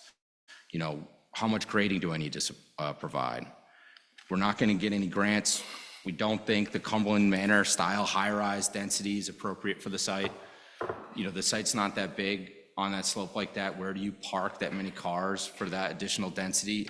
I don't know that you can get to a space that makes more sense with, you know, say, we have done the math, and we do think 35-ish rental apartments of affordable works. But we think it's too much for the site. We don't think the site really works well for that threshold. So that's how we get to the building that you're looking at. 21 condos, 18 of them are 2 beds, 6 of them are affordable. So 6 affordable 2-bedroom apartments, 3 of them are singles. You know, and I think you've had a chance probably to take a look at a little bit of what the building design is like. We're really trying to match the residential feel of the mill buildings behind us, both in terms of design and in terms of scale. You know, I again, very thankful to be here to understand, you know, what your concerns are. Some of the normal concerns that I hear when I talk about increased density or affordability projects, I get pushback about, you know, flooding schools. That's a big expense. Now, certainly there's no restriction against any families in this location, but 2-bedroom units, we don't have any 3-bedroom units. 2-bedroom units, the kids count data on this shows that there's a really low likelihood of children living in condos like this. So we think the sort of target demographic, this is based on information we've received from affordable housing experts about comparable for sale affordable projects, is they tend to be fixed income retiree type purchasers for the affordable units. And we think the remainder of the units are kind of split between your downsizing, empty nest, fixed income, lowercase a affordable crowd, and your starter home crowd. I got my first job a year or two, and I've got a little bit of savings, and I think I want to buy instead of rent crowd. So we think that's a good blend for that location. At some of the other concerns, the TRC, we heard there was some concerns about permeable surface. There was concerns about how much parking we were providing, and there was concerns about fire access. All of those things are at loggerheads with each other, right? So anytime you improve fire access, you increase permeable surface and lose parking. I reduce parking, I have less permeable surface, but now I've reduced parking. So, trying to balance those variables is something that we're trying to do here. I'd be really interested in people's feedback. And I think I have the engineer here and the project owner and developers here, if we can help with Q&A, but would really truly love to just hear feedback. What are concerns? What are things that people are thinking about? And so that we can kind of pull ourselves together and respond to them. Mr. Chairman. Mr. Butler. So, as you said, this is Microsoft Paint, so, but I got a little bit confused when I looked at how the graphic of the building is kind of placed on the lot and the way it is in the plan. So I just want to, The graphic. the way I view it is that the condos would face Broad Street. This makes it look like they're perpendicular to Broad Street, but they would face Broad Street. Right? They're perpendicular to Broad. It's the long way in the lot, like this? Yes. Yep. Okay. So that clears that up. I did have, it's not really a planning board issue, it's just kind of an editorial comment, because I'm in that 50 to 60 range. I just think it's gonna be really difficult to get retirees to move into second and third floor condos with no elevator. It's just the one thing that struck me in the TRC notes, is that you're trying to market it to retirees, but all the people in my age range and a little bit older who are looking to give up their homes are looking for one level or places with elevators, or we're just not looking to do stairs anymore, so. That's great. But that's, again, not a planning board issue, that's a marketing issue for the owner, but just a bit of feedback. Well, I appreciate that. thank you, Mr. Butler, because that was on my mind. They have a 3-story building and no elevator, okay? I think that that's going to detract from some people who would be interested in living there, but nevertheless, I'd like to hear from the rest of the board. So I have a few things to say about these projects. I think you are packing too many sardines in a can. I think that the design of the building, in my opinion, doesn't really fit. When I look at the back of this building, it looks like a nursing home or a medical building. To me, it's like, ugh. Now, you described the neighborhood very well, to a point. The single-family homes that are there, that belong to the factory workers from the 1400s, maybe, because for the past so many years, there hasn't been any there. Definitely one families. And then the apartments in the back, and a little more congested, they have some green space around. You are not providing anything for these people. You want me as a retiree to go in there? Where am I gonna go? And there's nothing. Not enough cars, parking spots, not enough green space. It's not appealing to me. And the design for this neighborhood that I care about dearly, it's not the best, and that's my opinion. Thank you. Do you mind if I ask, is it appropriate, Mr. Chairman, if I ask a follow-up question to try to understand? Sure. So I hear you on the sardines. I want to understand a little bit about, what it is about the density that's problematic to you. Too many units. I don't, even though this fire department or the emergency preparedness people, they approved all of that. My background is nursing, and I don't see the safety there. I mean, congestion I do, but not safety for those people, the trucks to turn around. They have to back up, obviously, because you can't turn. There's no space in there. I visit the lot several times since I got these, and I'm looking and looking, and I'm saying, I think the density of too many units for that lot. I would love to see less units, even though we talk about cost, they cost less, and to build more in a sense, because I understand the foundation is almost the same. However, I don't think it's a good fit for that space. So And a safety challenge at that level yeah, of density. it's a safety challenge, it's not appealing, it doesn't, like, if you look at the back of this building, and I know it's not facing the street, but this looks like a medical building. And the frontage is like,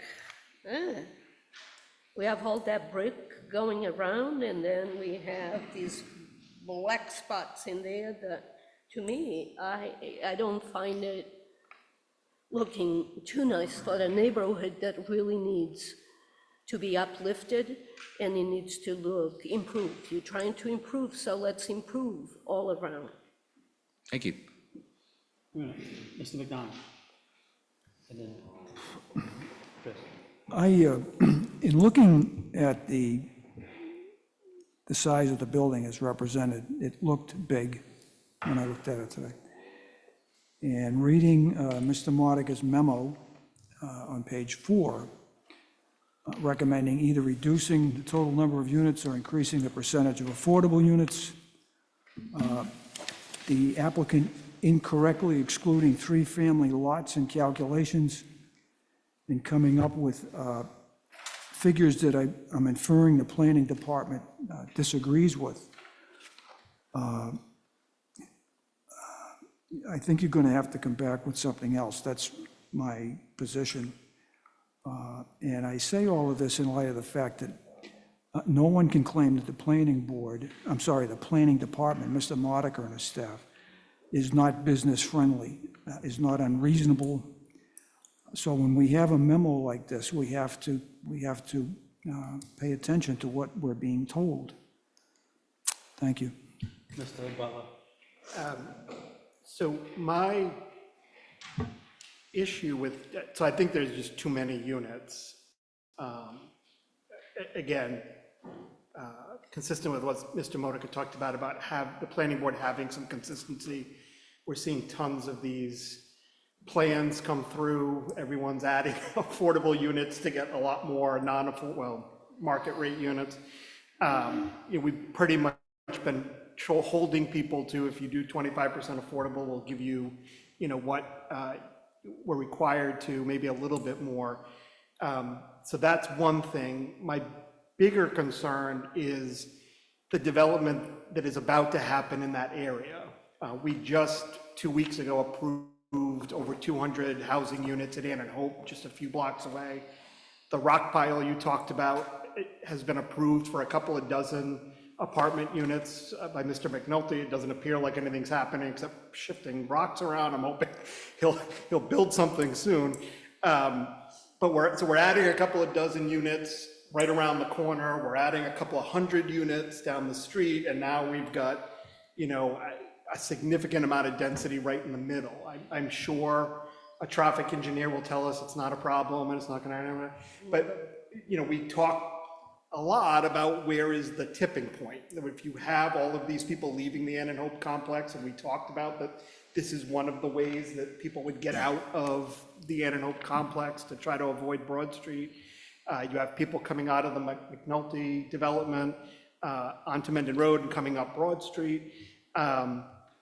So I am concerned just, that in the next 3 to 5 years, we're looking at 250 or so units in a 10 block area, 15 block area.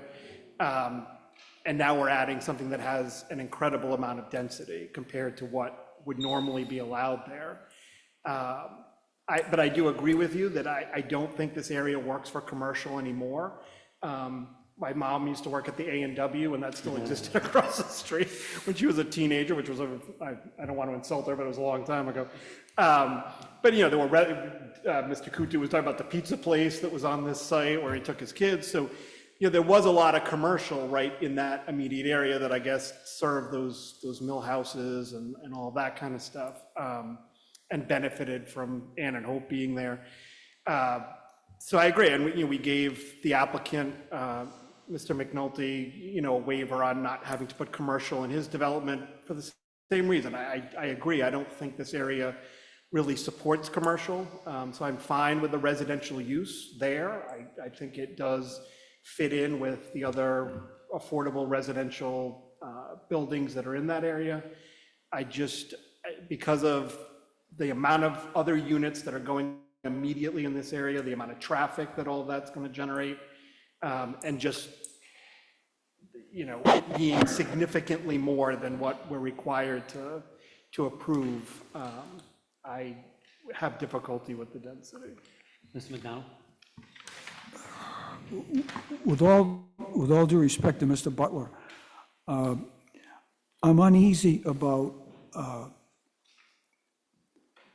using other projects that have been approved to be used as a basis for judging an existing application.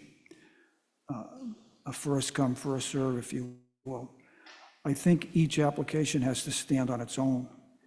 And I think, and all of his points are valid, but we can't, in my judgment, we can't disadvantage an applicant based upon where his property is and what's already been approved in that area. All we can do in judging a given application is its content and try and control the aspects of this application in light of what has gone on around it. That is, applications that have been approved. Obviously, Ann and Hope, Mr. McNulty, at the northeast corner of Broad Mendon, good points. But I'm just leery of tying an approval or a disapproval of a project in based upon other circumstances or other applications. I think, quite frankly, that what Mr. Modic has given us is good cause to give the applicant notice that he's going to have to, in my judgment, he's going to have to adjust what he's given us and not, and take it to heart. I respect a businessman trying to develop property, and I don't want him spending money on coming here further with this same scenario, if my view holds, because he would just be wasting his time and his money. I'd like to see him succeed in developing the property, but this is too much. Thank you. I would just, I understand Mr. McDonald's point, but again, for consistency, when BVP came here, one of the things was, well, there's St. Patrick's and there's Ann and Hope, and there's, when we looked at the mill across the street here, it was, well, there's St. Patrick's and there's Ann and Hope. So in the past, we have based our, we look at every application on its own merits, but and if a traffic engineer, I'm not suggesting that you guys do a traffic study, but if a traffic engineer did a traffic study, they would have to account for the added traffic of an approved development at Ann and Hope, an approved development, you know, at McNulty. That would be part of the traffic study. So it is something that I think we have to take into consideration, but we look at every application on its own. Mr. Costa. I agree with Mr. McDonald, and I also agree with Mr. Butler. I think it makes a fine mesh putting this all together.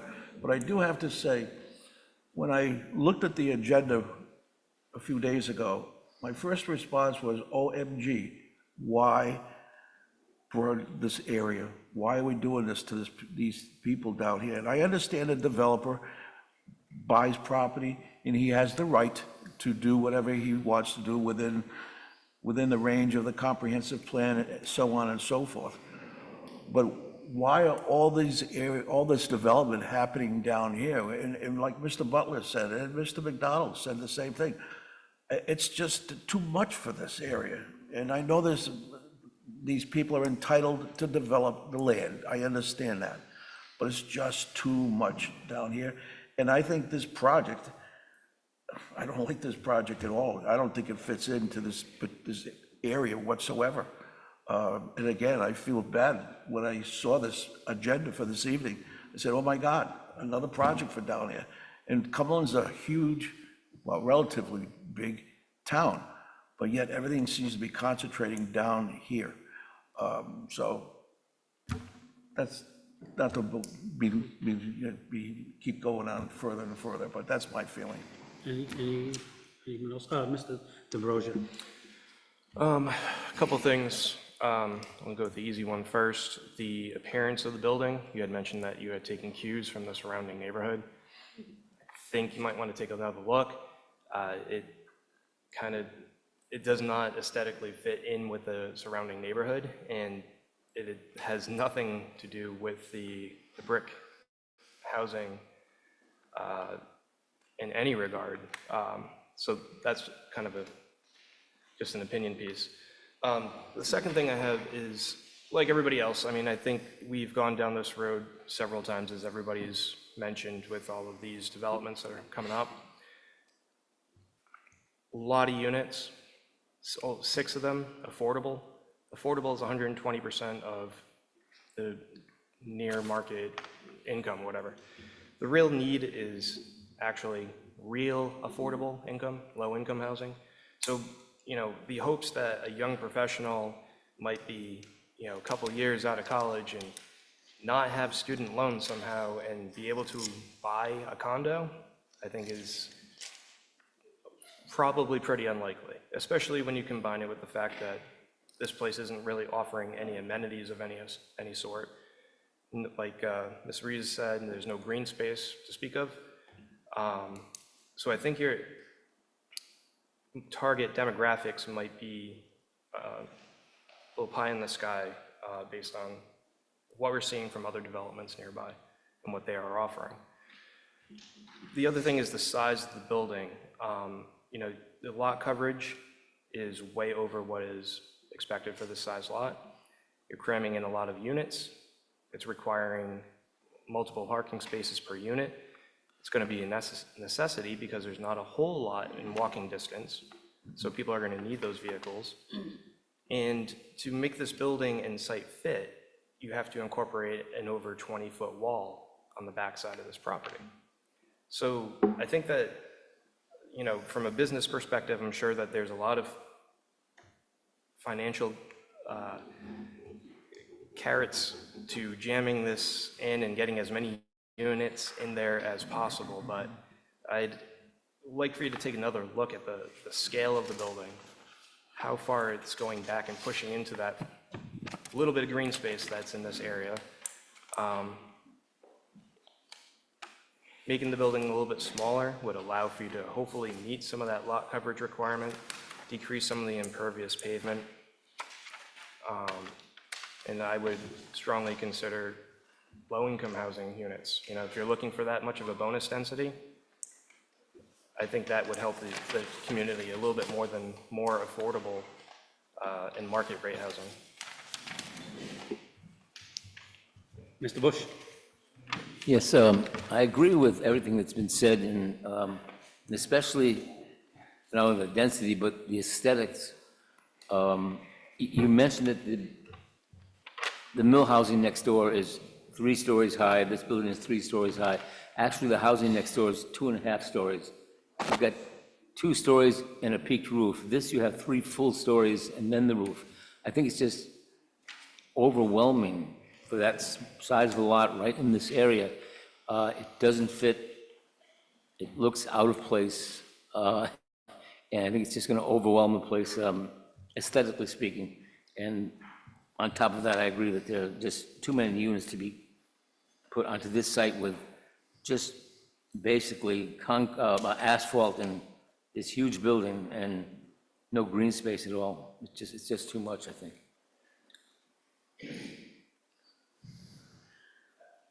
I'd like to keep it down to two stories if possible.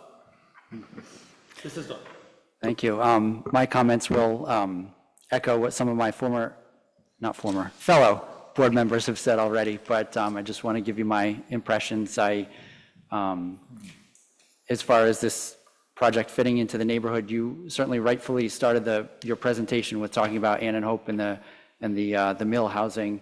I feel like, granted, I'm certainly not an architect, but I feel like aesthetically I would have been much more excited about this building if it had sort of honored the brick of the mill housing. I mean, this lot is adjacent to the Ann and Hope Historic District, so trying to sort of honor that as much as possible.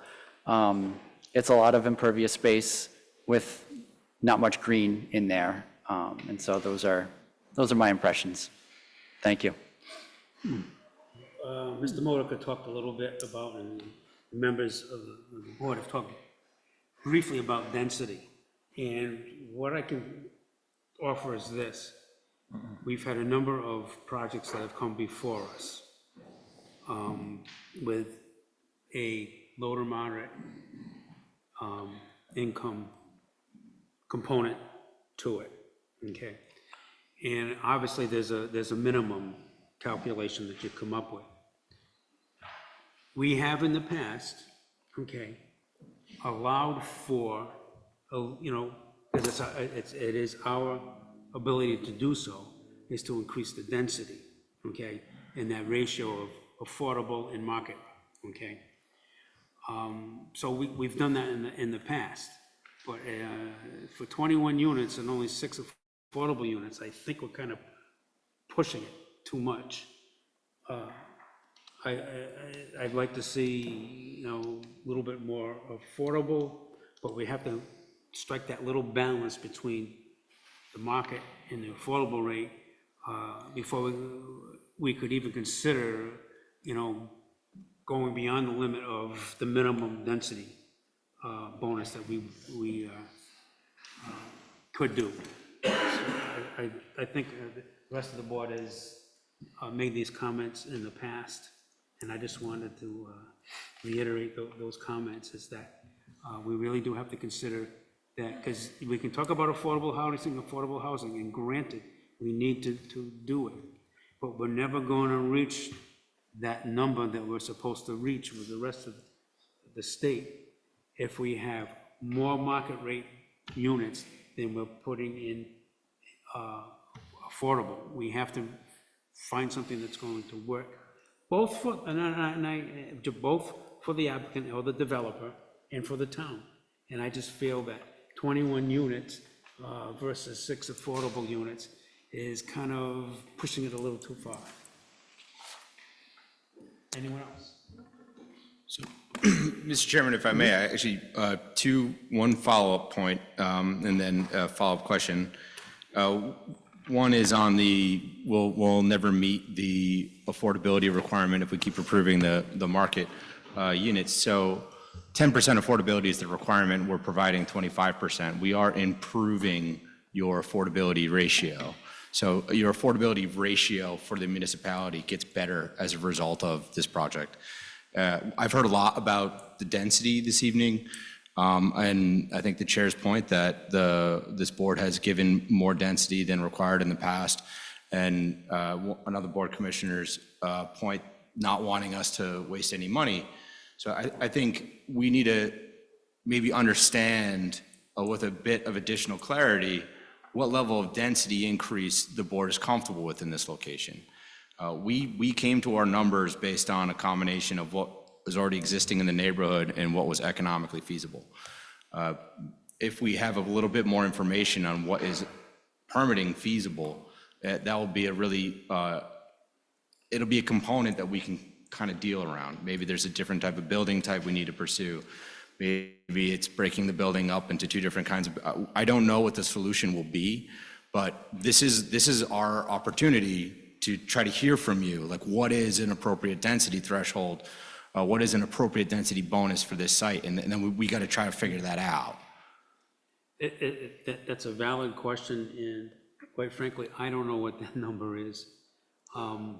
We rely obviously on our planning staff to give us as much guidance as possible. And of course, we're not the only community that's in this battle. We've gotten together and talked with some of the other towns as far as what issues that they have, and it's still the same thing. is just, I don't know what the number is, because I think it varies from one project to the next. I agree. It really does, okay? And, I mean, I don't really have that answer, and I would, defer to our pros from Dover, as Mr. Churchill said many years ago, you raised your eyebrows, huh? That's where it came from. And that they can give us a little bit of guidance, so what they feel is something that this board might be comfortable with. Because we rely on our pros to give us the guidance. So I don't know if anybody on this board has a number in mind that they think is going to work. I don't have a number in mind, but I'd like to see less units, number one. Number two is, being a senior, I wouldn't take any of those top third floor apartments or condos, nor the second. I think it's just too much. And I mean, I live in a 2-story house now, and it's, You're moving your bedroom down the first floor? yeah, not yet, but it's pretty close.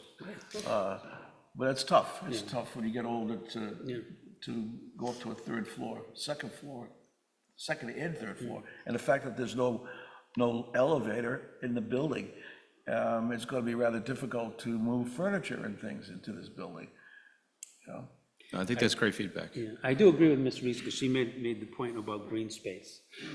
And to make something attractive, you have to offer the people who come to live there something more than just a bed.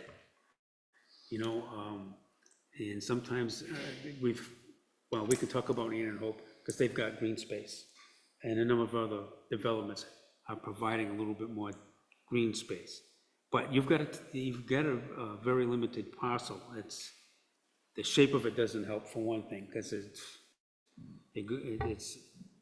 somewhat wide at the front, and then it just kind of narrows down. So that makes it a little bit difficult, and you got a steep slope there to deal with. So I really appreciate this feedback. I'm going to just take a stab at, I think there's a very clearly defined neighborhood in between really the railroad tracks and Broad. And I think maybe if we just precisely match that density, I don't even know how much of a bonus that is or isn't, but to take the homes in between the railroad tracks, so not including the tower, right? And not including the much more lower density homes, which are like the cul-de-sacs on the other side of Broad, which are really like a 12-minute walk to the site. They're, as the crow flies, it's 500 feet. As you walk, it's a 15-minute walk.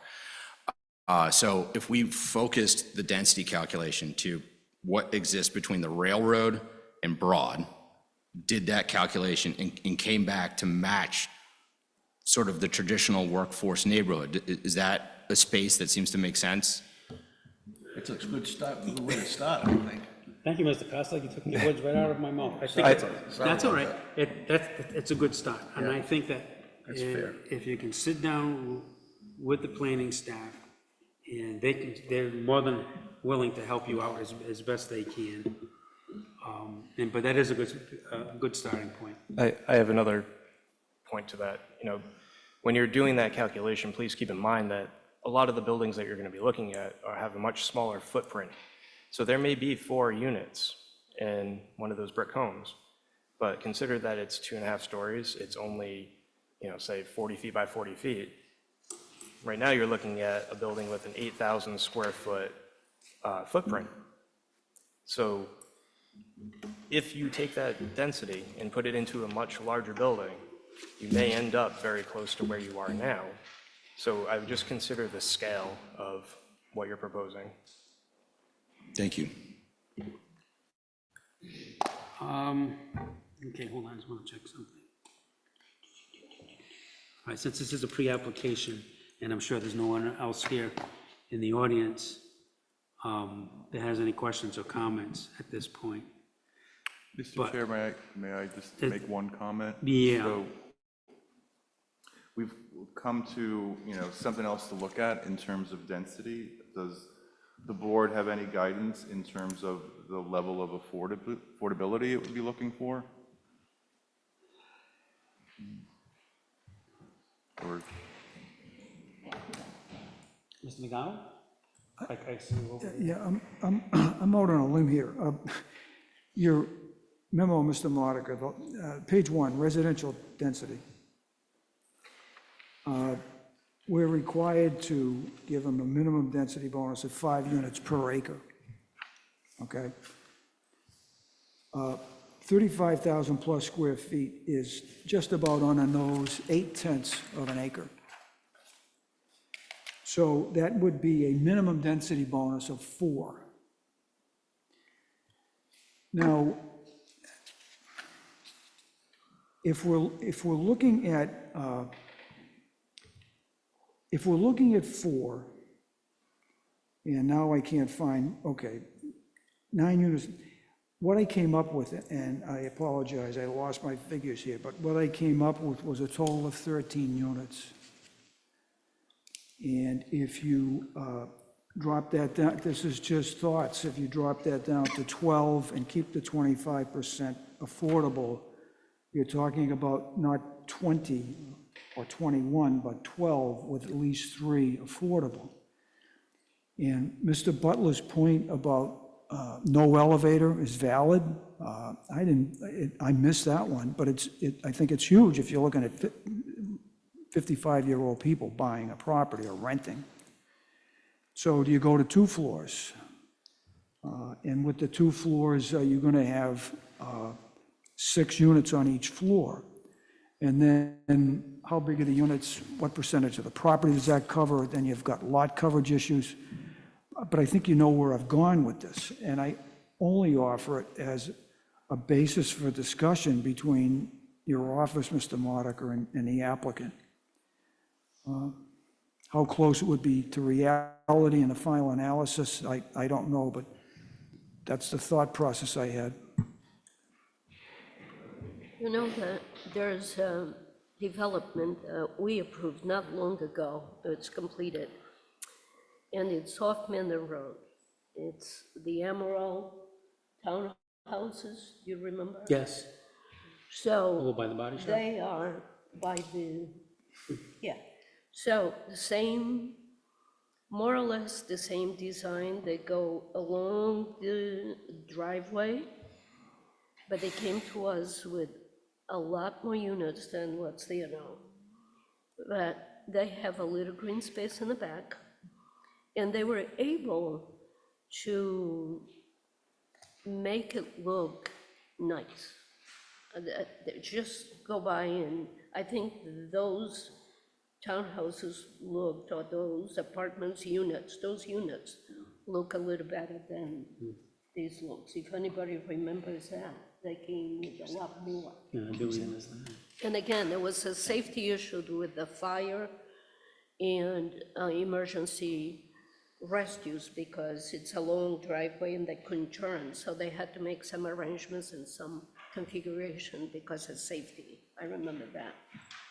Speaking about about rescue, Yeah. obviously, if we're talking this age bracket here of maybe 50 plus, there's no doubt in my mind that there's gonna be a good number of People, calls and runs by rescue.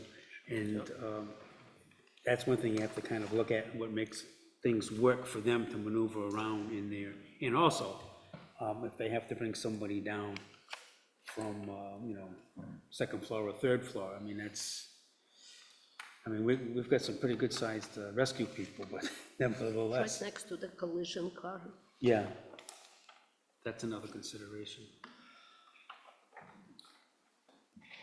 I agree with Mr. McDonald. I think 12 is what was kind of in my mind. If the affordable units were 80% instead of 120%, then maybe an extra 1 or 2 market rate units, going to 13 or 14 units, assuming the 3 or 4 affordable units were 80% of the LMI instead of 120%, that might be a reasonable compromise as well, because I agree with my colleagues that, given this neighborhood, I think the more affordable we can make the affordable units, the better, but 12 was kind of what was in my head. Mr. Bush? Yes, I think going by the density in the neighborhood, in the existing neighborhood, is a little bit deceiving, because if we have a number of two families, mill houses there, spread along several blocks of the street, and you take the density and you put it all in an apartment building, 3 stories on one lot, it's just, as I said, kind of overwhelming for that area, just the look of it. And because those buildings were built 100 years ago or more, when there wasn't zoning, and that was the most densely populated area of the town, doesn't mean we want to continue to make that area as densely populated as we can. That's why we got zoning laws after time, because everybody just stuffed anything everywhere, and there was no rhyme or reason to it. So I don't know if just coming up with a density number and saying, oh, that fits, so we'll build this building with 25 units, I don't think it necessarily makes sense. I think you have to look at the overall picture and how it fits in with the area as it is today. Well, as you were talking about years past, there was a lot more commercial down there. Okay, and it's not the case anymore. A lot of that commercial is, they've either raised the buildings or they've converted those buildings into residential homes, because back then, yeah, when Inn and Hope was going full bore, there were people didn't hop in their car. They walked down the street. They went to the cobbler to have their shoes fixed because they wore them out working in the mill, and then they needed to get about milk and bread. Well, yeah, there was a pizza place there, and as Mr. Butler mentioned, an A&W, which I miss, because I used to go to that A&W. But I think you get a sense of, what we're looking at. And I suggested, just work something out that you think, and of course, Mr. Modica can also give you a little bit of guidance, because he knows kind of where we're coming from, and then we can go from there. Thank you. Yeah, we appreciate what you're trying to do. We really are. It's a tough site to solve, it really is. Well, yeah. It's been vacant for a long time for a reason, so Yeah, we really appreciate this feedback, it helps us. Absolutely. Well, that's how the town was built. This was a mill here, there were farms up the north, It's changed so much since the good old days. Okay, Bill. It's an okay, Bill. Thank you. Thank you. Thank you. Okay. Next item is item number 8, public hearing, community development block grants, CDBG, comparative application program year 2023 / 2024. Mr. Modica. Thank you, Mr. Chair. Once again, this year, we're considering applying for a community development block grant from the U.S. Department of Housing and Urban Development. As you know, these grants are given out in support of assisting low and moderate income populations, whether it's to improve housing, provide employment, or improve infrastructure. So 2 hearings are required under the CDBG program. This is the first public hearing to give the public notice that we are intending to apply. We don't have specific projects that will come at the second public hearing for this board's approval. So for now, we're letting you and the public know we intend to apply for a grant, and we welcome input on anything the board or the public would like to see in terms of assisting low and moderate income households. Any questions? You've got a list of a number of grants that have been funded. I forgot to mention that we've been successful, I think, every year since I've been here, at least 5 years, and I know So it's been a great source of funding, and we've had a diverse amount of projects. You know, the Amaral building next door is being funded with that. We're going to get started on the Franklin Farm Long Barn this year. Oh, that hasn't started, right? It has not yet. No, I was just wondering now, with all of these that you've got listed here, are we hitting the target of, you know, the funding? There's a limit. So this year, it's $1 million limit. So it could be one project for $1 million, two for 500. So,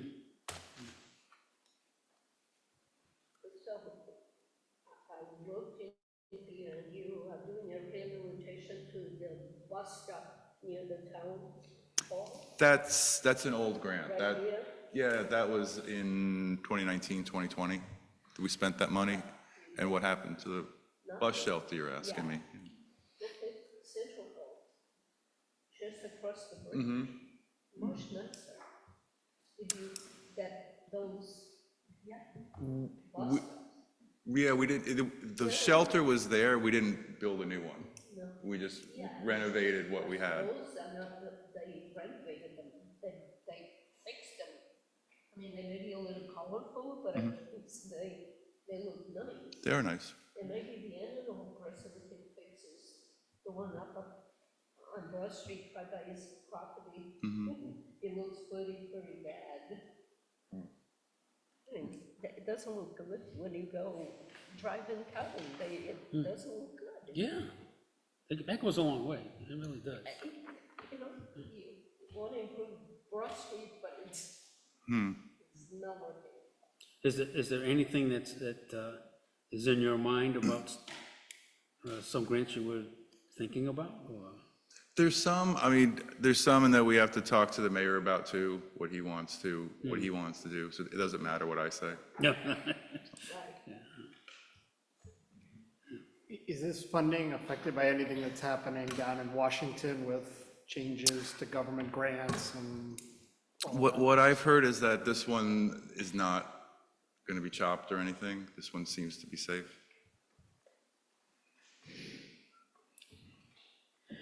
Okay. Anything else? All right. Well, this is a public hearing, so I have to open up the public hearing. So if there's anyone in the audience or anyone online that has any questions, comments, input, please come forward and give us your name and address for the record. There's nobody. Nobody, okay. Well then, I will close the public hearing at 9:18 PM. Make a motion to adjourn. Oop, can't do that. One more. Next, I was looking here, looking for the map. Yeah. Yeah, so we'll go, the next one? Next one, okay. It's late, and, you know, we don't want to talk about, I don't want to talk about zoning. So, and I haven't really gone into great depth about all these bills that are coming through. Some may change, some may die. So these are just drafts that are moving along, that are going, some have come out of committee, and they're going to be voted on, you know, in the next couple months. So the purpose here was just to give you a heads up, give you an overview of what's in the works right now, and, you know, we'll dive deeper once this legislation passes. But, you know, in a nutshell, again, this year, for the third year in a row, you know, up at Capitol Hill, they're making more changes to streamline the process, make it easier to build, to make smaller lots, and ultimately to try and create more housing in all these different ways. Well, that was my take. And of course, we don't know what this is gonna look like, because it's just, you know. Right, there's no point panicking yet. Yeah. And it's a, you know, I won't even say it's a brief overview. I mean, just a, you know, couple of lines of text that doesn't seem to mean anything to me at this point, because we don't know what the meat of it is. We don't know, but just want to forewarn you that there's more stuff that we're gonna have to deal with. Yeah. More stuff in the works. Let me ask you this, though. we thought, I mean, Kelly had mentioned, Ms. Salvatore mentioned that there was going to be some input by from the communities to the General Assembly regarding what they've already instituted. In that, you know, what's working, what's not working, or what some of the complaints might be. I know that there was talk that they were gonna go down there and, en masse, so to speak, and discuss these, you know, things that we've been having problems with. Right. I don't know if anything like that has been organized. I mean, it's up to each community, each municipality Yeah, to, you know, to fight certain bills. I know we've been getting on the American Planning Association has the Rhode Island chapter has a legislative committee. So there's a group that's trying to rework these bills as best they can in the face of a lot of opposition to make it more friendly, I guess, to municipalities and not for the state to totally take over every town's zoning. yeah. Well, I'm kind of curious, only because it's not reworking the bills as much as because of what they've instituted, were there any unintended consequences? And that's a big one. That is a big thing. It's like, well, this is not what we intended, and well, this is what you got going on now, and it's turned into a mess. Yeah, the one bill they changed last year, they're taking out what they changed, and there's several like that. Yeah. They try, and then they see it doesn't work, and then they do something different. So sometimes it may not always be well thought out the first time they do it, so it gets changed again. Well, obviously, they're getting pressure from the other side. Yeah. You know, we all know who that, you know. Yeah. Well, there's no organized group to head on with the legislators to make some changes in what they threw at us a year ago. To what's done is done from last year.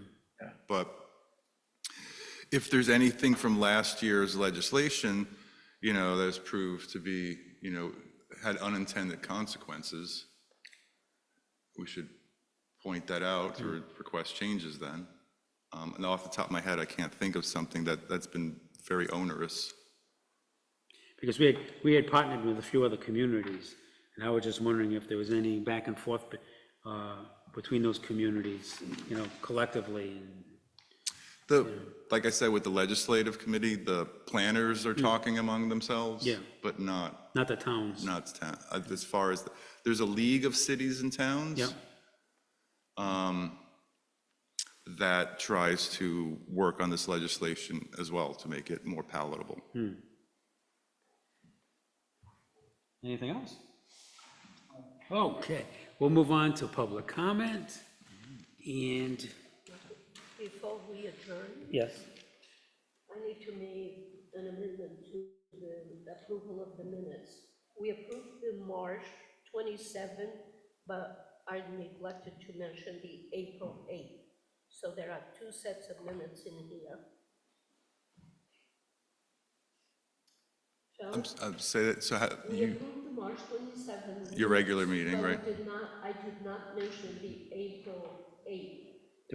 Did you get that was, We got them in the packet. did you get the April 8th minute? Yeah. I forgot, okay, but you didn't vote on it? We didn't approve. We didn't vote. Okay. I just want to make sure they go on record that both were approved by the board. Okay. We probably need to take another motion, well, just what's the agenda? Is that what's on the agenda, yeah? It just says the planning board minutes of March 27th. Okay, so we'll do it at your next meeting. Yeah, because since it hasn't been, it's not on the agenda, we can't. Yeah. All right, I Okay. just want to make sure that, Yep. because it is in the packet. Okay, gotcha. Gotcha, you always catch these things, thanks. Nice job. Yeah, and I catch the typos usually. Nice job. Yes? Motion to adjourn, Motion by Mr. Costa. Ms. Reese, second by the entire board, all in favor? Opposed? Thank you, everyone. See you when we see you. See that on? Thank you.